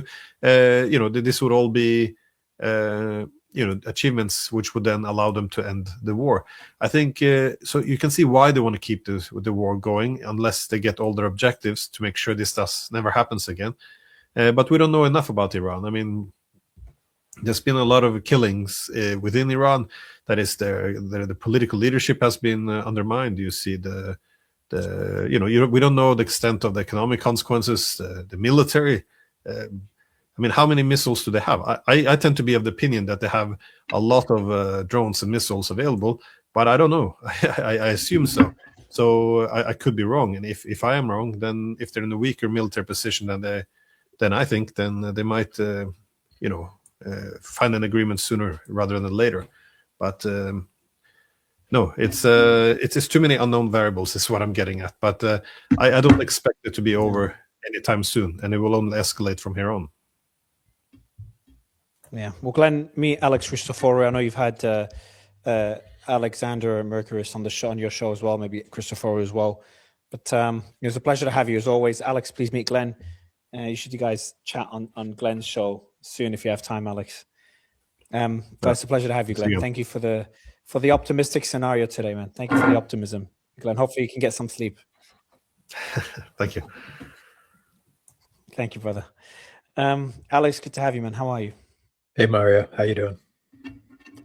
Well, I don't know, man. Like, fucking hell. Honestly, Alex, freaking hell, man. Like, this is so crazy that we're here. Me and you kind of do these recaps, and it's just that we're waiting for the day where we smile, we laugh, like things are getting better. But like, holy shit, the Houthis are there. There's a war in Lebanon, which is not going well for either side, for either country, Israel or Lebanon. You've got the Iran getting pummeled, but also the Iran pummeling the Gulf. The Strait of Hormuz is closed, and there's a possibility of the Bab el-Mandeb Straits being closed. And the troops are arriving in the thousands, American troops, to the region for what looks like a ground operation that betting platforms are saying is, 75% chance likely, 75% chance likely that's going to happen. And also reports that Russia's sending drones to Iran while Ukraine is visiting Gulf countries, helping them with air defense systems.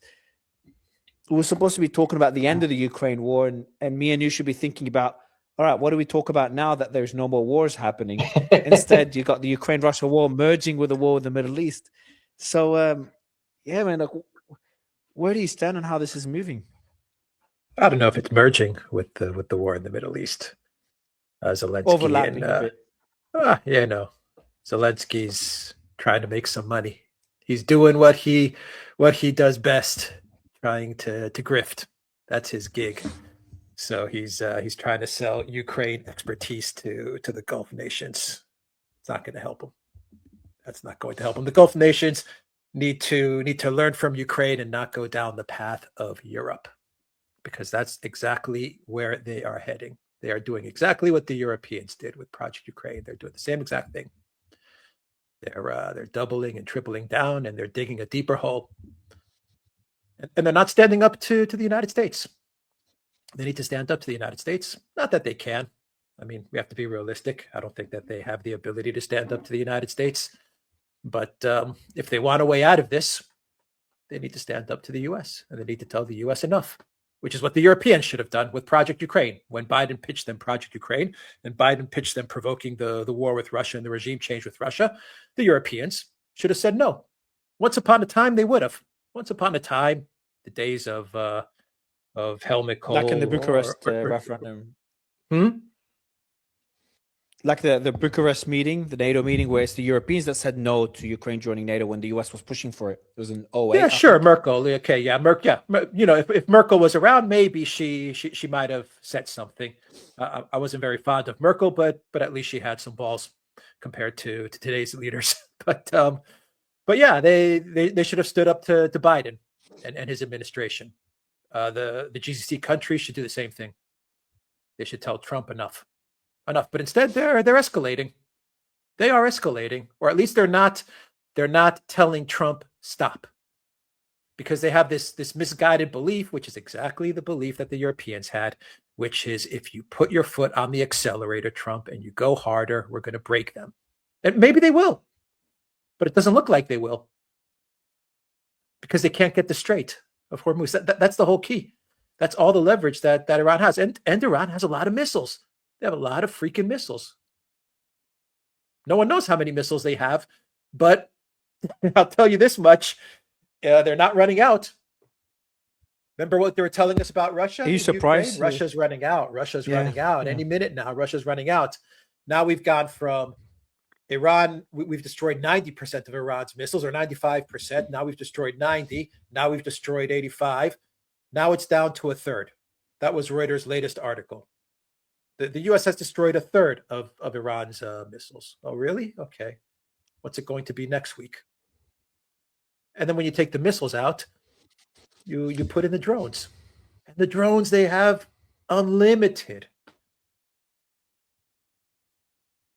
And you're not dealing with you're dealing with the Strait of Hormuz. They can control that area with the drones. So yeah, Are you surprised? the only are you way surprised Trump is by where going Iran to- is now, the capabilities? What's this? Are you surprised by where Iran is at the moment in terms of No. their ability No, to we talked continue about it. striking Israel in the Gulf? No, we talked about it on the Duran many times. We said this was a You bad told me idea. as well in the early days. It was a very bad idea. Maybe Iran would have folded. Maybe the assassination of Khamenei and his top officials, maybe that would have led to the regime change. That was the calculus. But it didn't work. And Trump was warned by various officials in his White House that it was not going to work. Not by all of them, but Trump is probably the worst manager I think I've ever seen. He's an awful manager. He picks the wrong people and he always makes the wrong decision. Sometimes he leans towards the right decision, but eventually he'll make the wrong decision. He's a terrible manager, an absolutely terrible manager. He doesn't know how to staff people. He did it in his first term. He surrounded himself with the swamp, and this time around, he surrounded himself with even more swamp. And sometimes he talks about an off-ramp with Ukraine. He talks about cooperation with Russia. He talks about how useless NATO is, or he talks about negotiations with Iran. And everyone gets excited, but he always makes the wrong decision, if he even is making decisions. Who even knows if he's making the decisions? So what do you make of the peace, the negotiations right now, and the terms being proposed by both sides? Is there any sense of optimism? It doesn't look good, but could Iran give Trump enough ramp? Sure. Everything's possible. Everything's possible. But when you read through the 15-point plan, at least what we know of it, it's a joke. It was like the 20-point plan that they put together for Russia. It's a joke. And it's a joke because you can't have guys like Witkoff and Kushner and these guys doing diplomacy. This has to end. I don't even know how good Rubio would be at diplomacy. But Witkoff and Kushner should have no business doing this stuff.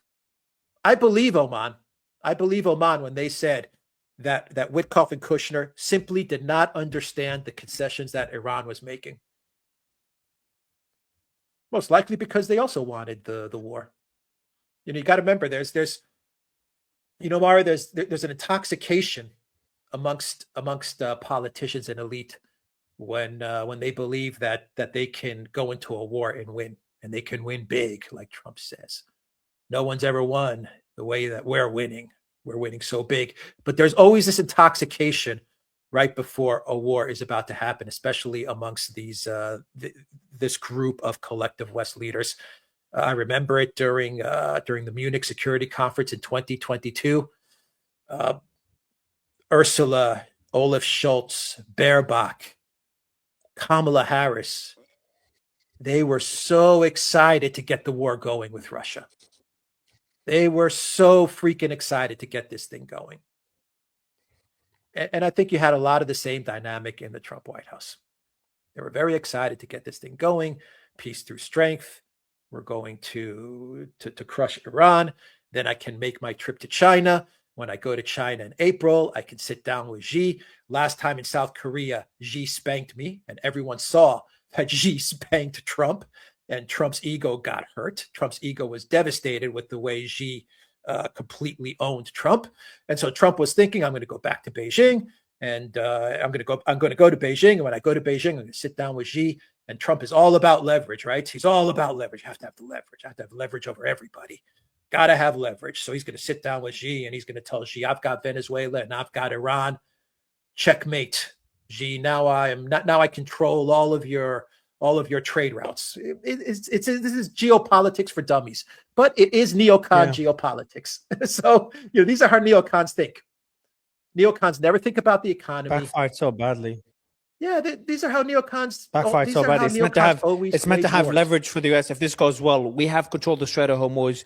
Give us a better trade deal. Give us whatever deal on the rare earth, whatever it is. And instead now China's like, hey, you're bogged down in Iran. Iran's not going to give you an off-ramp unless we tell them to, because China's funding Iran by buying their oil, and Russia's supporting Iran in many ways as well. So it's unless things change in the short term, it's completely flipped to the worst case scenario.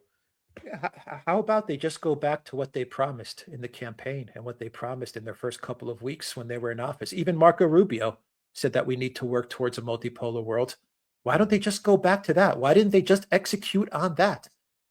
The United States is a superpower. Most likely it will be the lead superpower for the next 5 or 10 years. Why not work with China? Why not try to find a way to coexist? You don't have to be buddies. You don't have to be friends. But why do you have to try to choke them off? Or why do you have to try and dominate them? The same goes for Russia. The same can be said about India. But that's not the way the neocons think. For the neocons, it's all or nothing. And unfortunately, the neocons, what they always do in a war, what they always do is they never think about everything else. They never think about all the things that can go bad. They never think about these things because they don't care about these things. And they don't care about these things because they're never held accountable for the fuck-ups that they make. They're never held accountable. They weren't held accountable in Iraq. They weren't held accountable in Syria, not in Libya, not in Afghanistan. They're never held accountable. The reverse happens. They get promoted. Trump is now golfing with Lindsey Graham. Lindsey Graham was trying to bury you in your first term. And now he's golfing with him, and he's taking foreign policy advice from Lindsey Graham. So, look, it is what it is. Here we are. Let's hope we get a negotiated deal.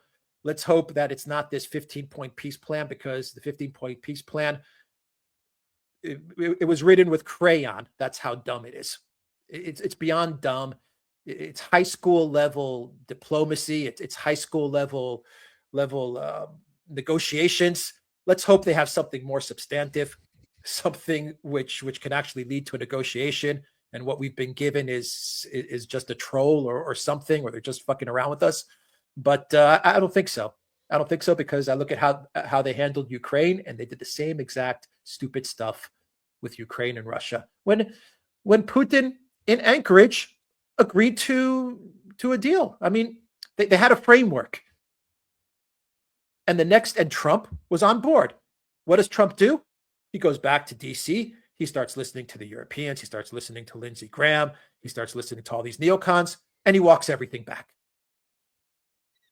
So, this is the path we're on. I hope there is a solution. I hope there is a negotiated settlement. I don't see it personally, but I hope I'm wrong. Is there any scenario where... So let's go through the demands by the US. Dismantling the nuclear, let's go one by one. Dismantling the nuclear facilities, the Iranian nuclear facilities, and getting rid of their enriched uranium. I think for me that's possible because they were agreeing to it in some form before this war, more than what the JCPOA included, according to the Omani foreign minister. So you agree that Iran may concede on this particular one? Look, I think there's room for concession, and they have conceded on various points when it comes to the enrichment to a certain degree. I mean, even Oman said it.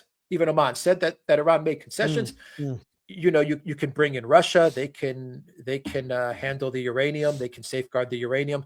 The off-ramp, Mario, to all of this is Russia. Russia is the off-ramp. Russia is the way to get out of this mess for the Trump administration and for all of us, because Russia can speak. What do you mean, like doing an off ramp with Ukraine? Look, Oh, as a facilitator.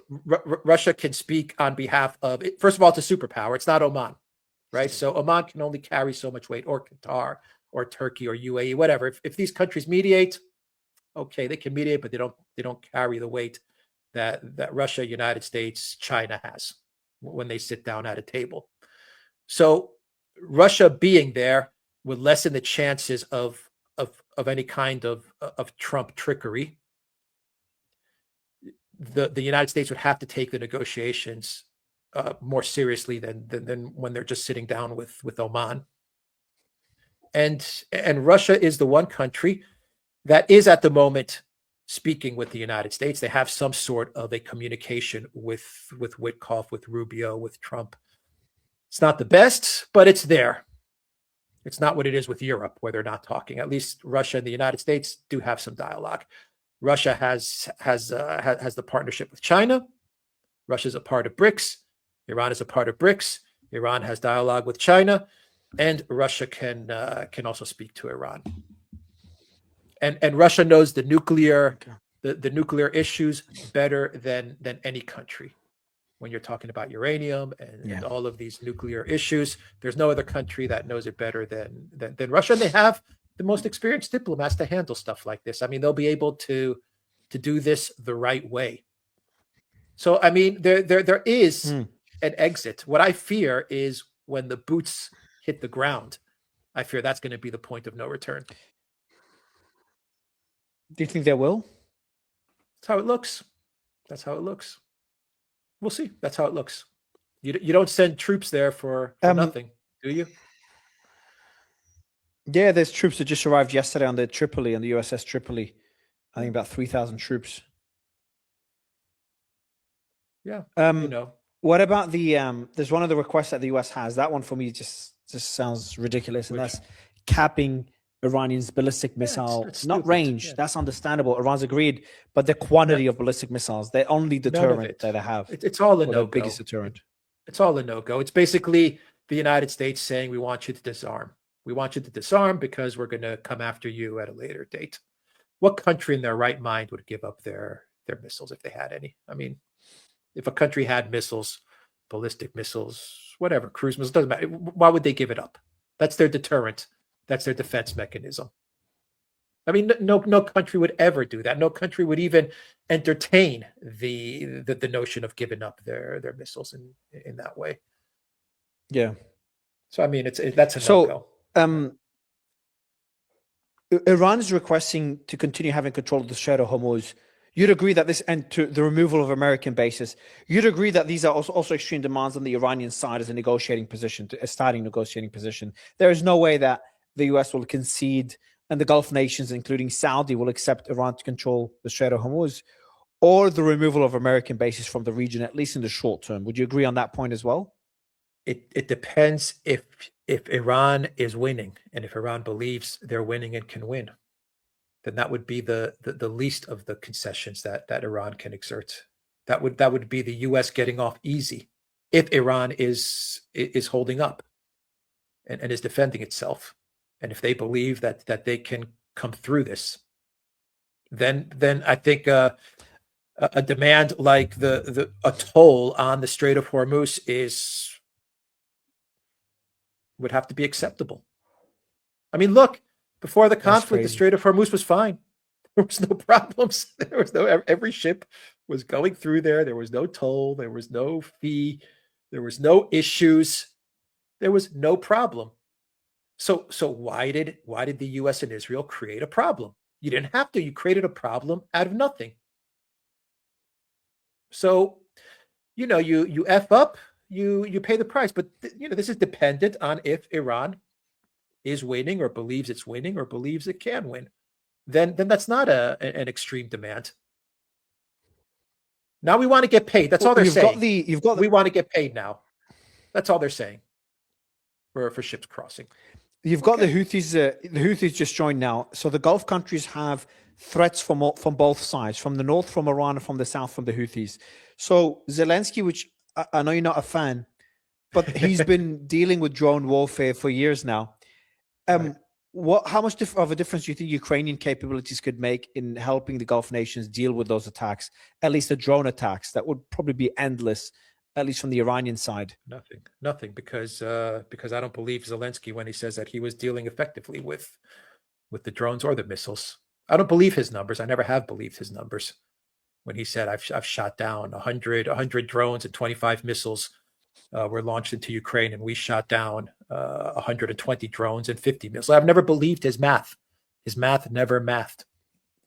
And I think the whole notion, what we've seen from Iran and their missiles and the way they've been tearing apart the Iron Dome, or the way they've been getting through what was perceived to be one of the best air defense systems in Israel, I think is proof that Zelensky was lying when he was putting out the success of Ukraine air defense, because the Patriot systems are not stopping the Iranian missiles. If the Patriot systems cannot stop the Iran missiles, then do we honestly believe that the Patriot systems were able to stop the Russian missiles, which are much better than anything Iran has, probably the best missiles, not even comparable?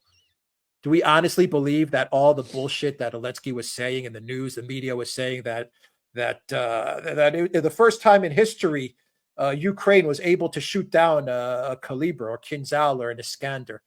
It's a bunch of BS. It was always a bunch of BS. What Zelensky's good at, what he can consult with the Gulf nations, and I really believe this, how he can help the Gulf nations, he can help them with PR and media strategy and information war. This he can help them with. I don't think he can help them with anything else. He's an actor. He's a comedian, Mario. He's a comedian. He knows nothing. He's given a script and he reads it, and he wears this green suit and he runs around and he talks about how he wants money and how he wants homes and how he wants security guarantees, and he hugs people and kisses them. There's nothing he can do to help. He's just looking for attention. He's trying to insert himself into this to get attention because he needs money. He needs money from the US. He needs weapons from the US. He needs money from Europe. He needs weapons from Europe. So Zelensky is, forget about this. This thing needs, what we need are adults. We need adults now. And Trump needs to grow up. Trump needs to grow up, because the stuff that's coming out of his mouth is stuff of a 5-year-old. He sits there and he talks about MBS, MBS. And he says MBS should kiss my ass or whatever. It's just dumb stuff.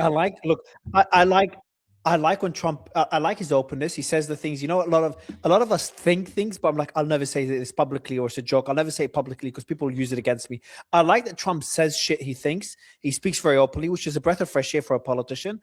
The MBS one caught me by surprise. Maybe he misspoke. I don't know. Look, that was a bit surprising. I agree with you that what made Trump interesting and different was his openness, but it was his openness against the system, against the swamp, that pulled people towards him. No one wants to hear Trump talking about how this is the most beautiful war ever, and the United States is winning a war like no one has ever won a war before, and we've destroyed their army and their navy, and they're this and they're that, and they've been obliterated. Just shut up. Just start acting presidential and say, look, we're in this war. We're negotiating. We're trying to negotiate, and we're trying to find a peaceful settlement to this. Don't talk about how Iran has gifted you 10 oil tankers. What was he talking about? They gifted me 8 oil tankers, and then they apologized, and they gifted me another 2. And I'm talking to a leader that I can't say his name, but he's a shadow leader that no one knows who he is. It's madness. He needs to grow up. He needs to grow up and sit down with Putin and sit down with Xi, and they need to find an off-ramp. That's what needs to happen. And Trump needs to get some diplomats involved in this. The U.S. has very good diplomats. They're there. But he needs to get them involved. You can't have Kushner and Witkoff doing this stuff now. You can't have 2 real estate guys trying to negotiate the end of a war in the Middle East. What kind of world are we living in? It's not going to happen. What do you make of the munition stockpiles? We've talked about the shortages back under the Ukraine war, and now the Tomahawk missiles, they've used hundreds of them, I think 400 or 500. They only produce 90 a year, the Americans, and that's putting aside air defense systems as well. How big of a worry is that, and how much could they sustain it? There's talks about Israel as well, preserving their more advanced air defense missiles as they're running out too. That was a report that came in today. It's a war of attrition. Yeah, it's a war of attrition. That's what it is. I don't know how much they can sustain it. I don't know how much they have. One thing's for sure, they are depleting their stockpiles, which were already depleted from Ukraine. So they're depleting them even more. And then they want to go take on China after this? Really? So, Trump should look for an exit before he puts boots on the ground. This is a bad idea. Even if they take Karg Island or this island or that island, or if they take all the islands, it's not just about taking the islands. You have to hold the islands. And then what do you do as you're holding these islands? What is the goal of holding these islands? You're going to what? You're going to gain leverage over Iran?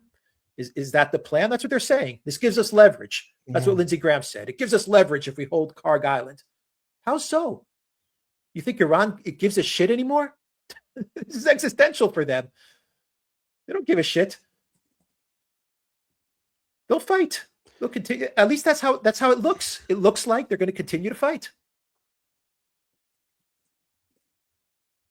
How do you think this will impact the war in Russia and the negotiations that are allegedly ongoing there? Does that put Russia in a much stronger position? Oil prices are up. They're supporting Iran. The US is looking for an off-ramp in Iran by the looks of it. Russia could offer that off-ramp. Putin's in a pretty good position. Europe is desperate when it comes to energy. Well, Europe's not going to do anything because they're completely just stuck. They're stuck. They're not doing anything. They're not making any moves. They're useless. The European leaders are useless. Yeah. Russia is going to, as far as the war goes, my belief is that Putin has given this to Gerasimov, the military. They have a plan, and they're going to continue to execute on that plan. That's my belief. I don't think they're going to let anything, good or bad, or whatever's going on in the rest of the world. I think they're going to try to not let it affect the plan that they're trying to execute. Now, from a diplomacy standpoint, if Russia is brought in to try and help get an exit from this conflict, sure, Russia's going to demand things. Absolutely, and it's their right to demand things. That's the way it works. But what's more important for the United States or for Trump to get out of this mess, to preserve the standing of the U.S., to not take us to a global economic meltdown, to not have the GC countries melt down, or protect Zelensky.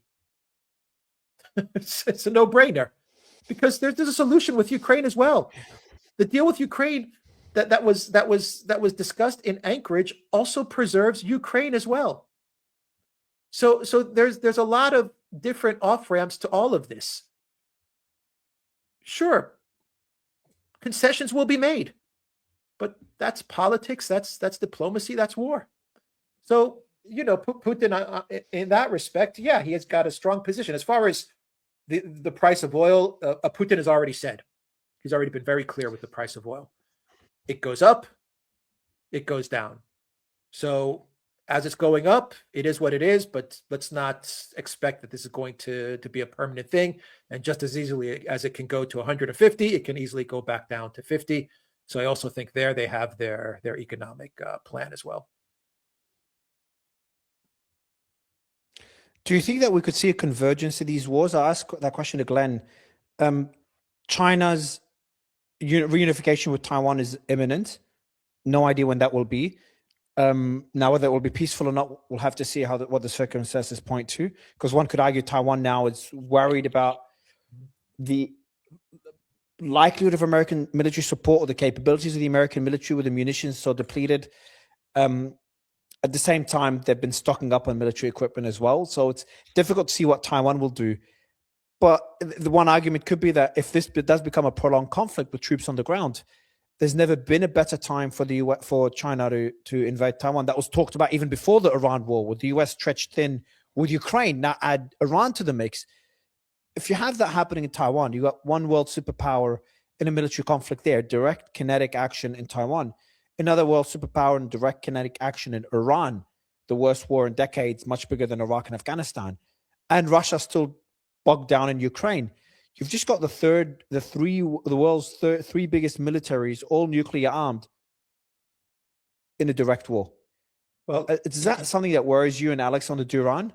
That that this escalated to something bigger? You have the United States bogged down in Ukraine. You have the United States bogged down in Iran. This is the problem. This is the problem. The United States is bogged down in these areas. The fear that I have is not China, Taiwan, or Russia, Ukraine. What we should all be worried about is this war escalating to a point where it becomes existential for all parties involved. Because if we get to that point, then there is a very real possibility that we could see nuclear weapons used. And I'm not saying on the US's side, on the Israeli side, it's a possibility. If they feel as if there's a lot of scenarios that we can game plan, Mario. Let's say the Israelis feel as if the United States is trying to walk away from this, and they don't want to be left with Iran and suffer a defeat to Iran. They could feel as if the United States and Israel could feel as if this is the entire Western hegemony is riding on this. And maybe the US will say, you go ahead and use a nuke. We won't do it, but you guys do. I mean, there's all kinds of different scenarios that could play out here. And especially when I look at someone like Trump, and definitely when you look at someone like Netanyahu, these are not the most stable guys in the world. Trump is not stable. That's why I say he needs to grow up. Someone needs to sit him down and figure out what the hell's going on with him. Because the stuff that's coming out of his mouth is stupid. And Netanyahu, we don't even need to get into the details of Netanyahu. So, I mean, you're not dealing with mature level heads here. You're not dealing with responsible statesmen. And so the fear, I'm not worried about Russia, Ukraine, and China, Taiwan. What I worry is that this thing gets to a point where it becomes existential for all parties involved. It's existential for Iran. So because it's existential for Iran, the best solution is for the United States to let it go. You tried regime change. It didn't work. Let it go. Make concessions. Trump will go really back to his base, and he can talk to them, and he can say peace through strength and MAGA and victory, and they'll be a part of his base. They'll believe anything he says. Yes, he won't do well in the midterms. Maybe 2028, the Democrats win, but there's still time. We still have 3 years. So that's the best solution. That is the best solution. And bring Russia in. Bring Russia in. They can figure this thing out. And you know what? While you're at it, go back to Anchorage. Yeah. There you go. That's the whole thing wrapped up. What happens if look the things that we've predicted to happen, especially the good case scenarios, are not happening. We're talking about now this potentially forcing Putin and Trump and Europe to wrap the war in Ukraine up earlier, and bringing Russia potentially as a mediator in the Iran war. Trump is trying to act as a mediator in the war in Ukraine.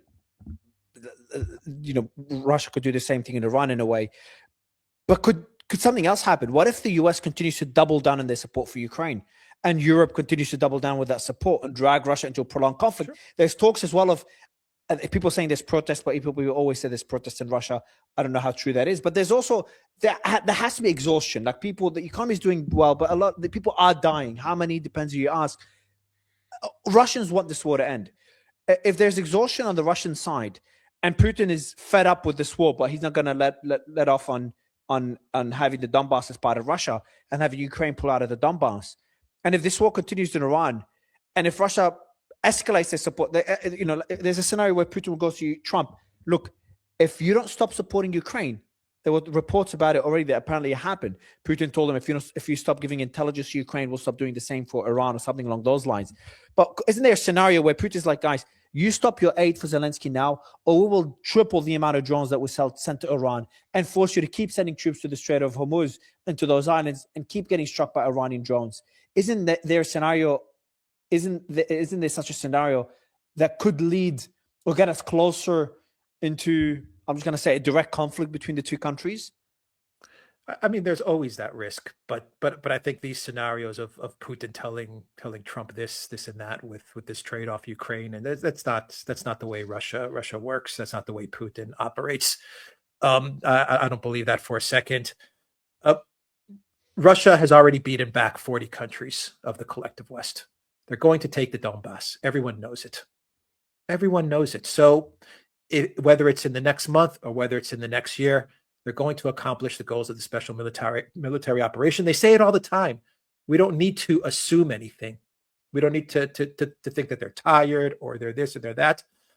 The entire Security Council of the Kremlin, they're all saying the same thing. We will accomplish the goals of the special military operation, period. They've been saying it for 4 years. So let's leave that to one side. They're going to do what they're going to do. Russia's going to do what it needs to do in accordance with the SMO. With Iran, the key is to not escalate this further. That is the key. This doesn't need to expand. We already have the Houthis coming in. This is very dangerous now because with the Houthis, you risk bringing in the Saudis.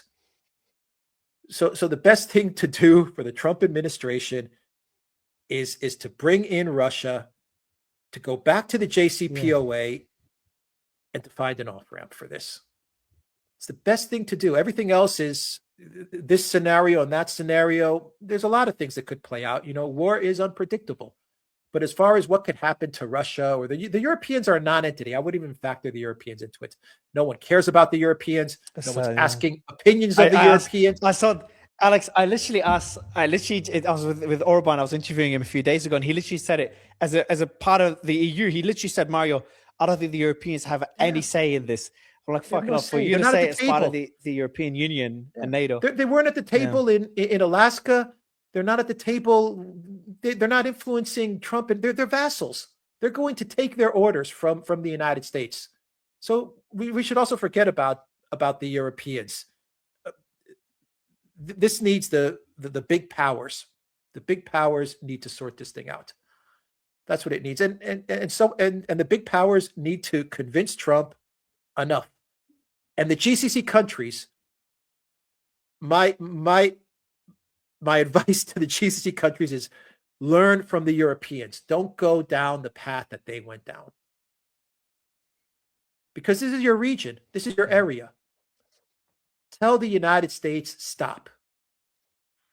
Tell Trump stop. MBS should tell Trump stop. The reports that we're getting is that MBS is egging Trump on.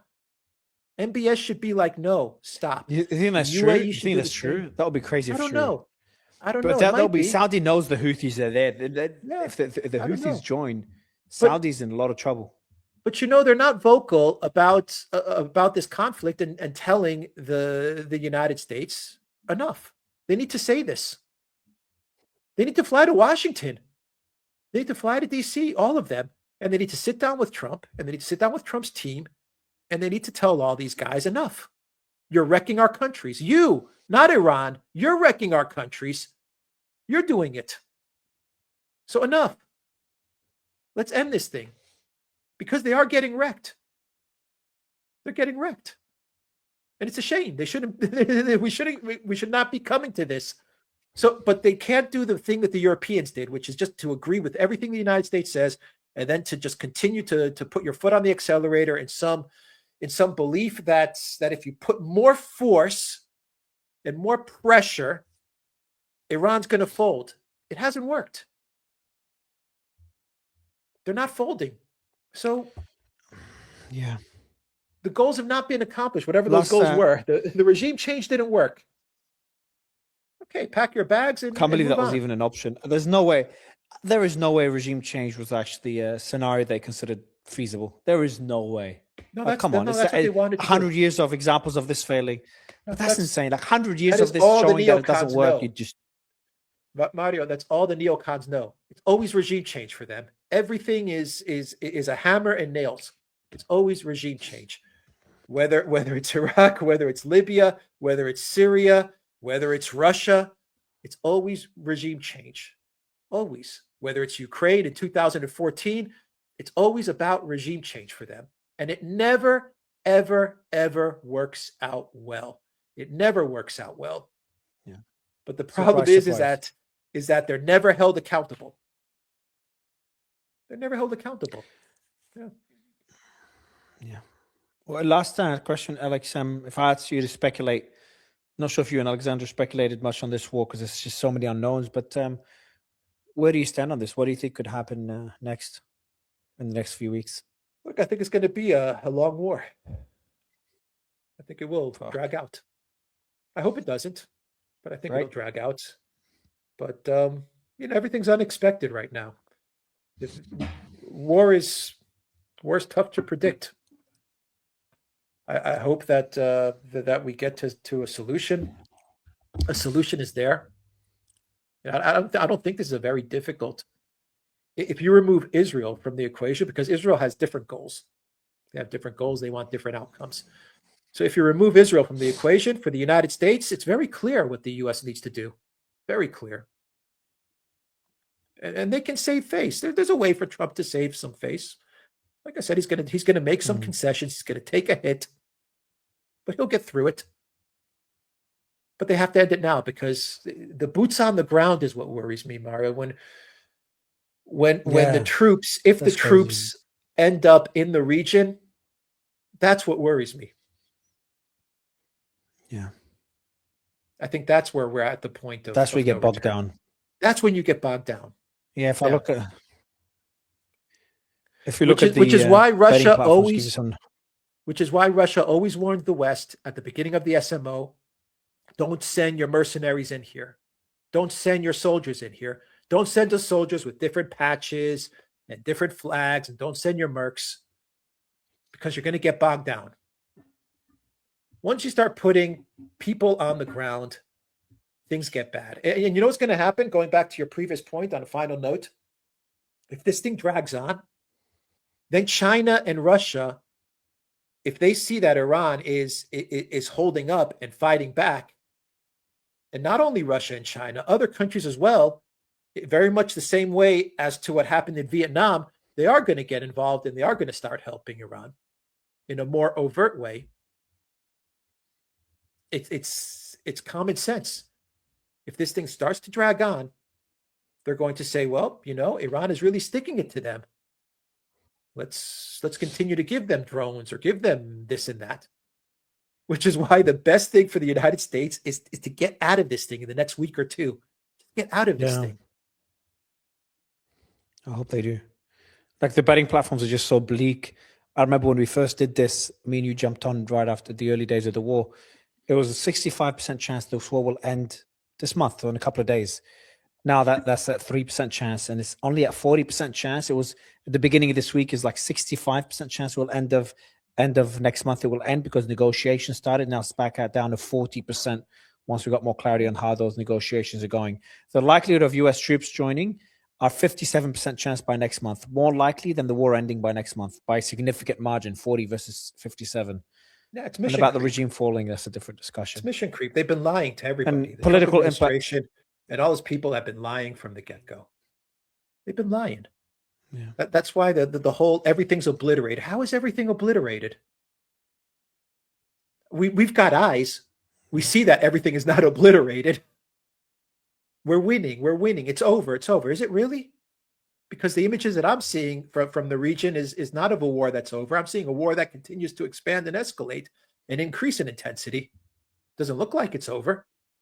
And then you have Reuters coming in and saying only a third of the missiles have been destroyed. Well, Trump said it was 100% or 95% or 90%.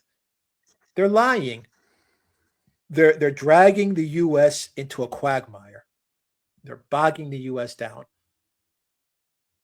The neocons, these groups, these globalists, these people. And that's what made Trump great. What made Trump good was when he stood up to these people, not when he became one of these people. Yeah. All right. Well, here we are, man. They got We'll him. make it through. We'll make it through. It's, this is the way the world works. It's, it's just one of those times. It's one of those times, and people are suffering, and it's bad. 2 weeks. Alex, 2 weeks later. 2 weeks later. Alex, how are you, man? So what do you make of this invasion of Taiwan by China? Let's hope not. Look, this is a terrible thing. It's a terrible time that we live in. It really is a terrible time. But we'll hopefully we'll make it. Everyone hopefully will find a way out of this. What else can we do? Ramin, always a pleasure. Thank you, Mara. Always great to be Jump with on YouTube together and complain. See you, brother. Thanks a lot, man. Take care. Have a good one, man. See you, bro.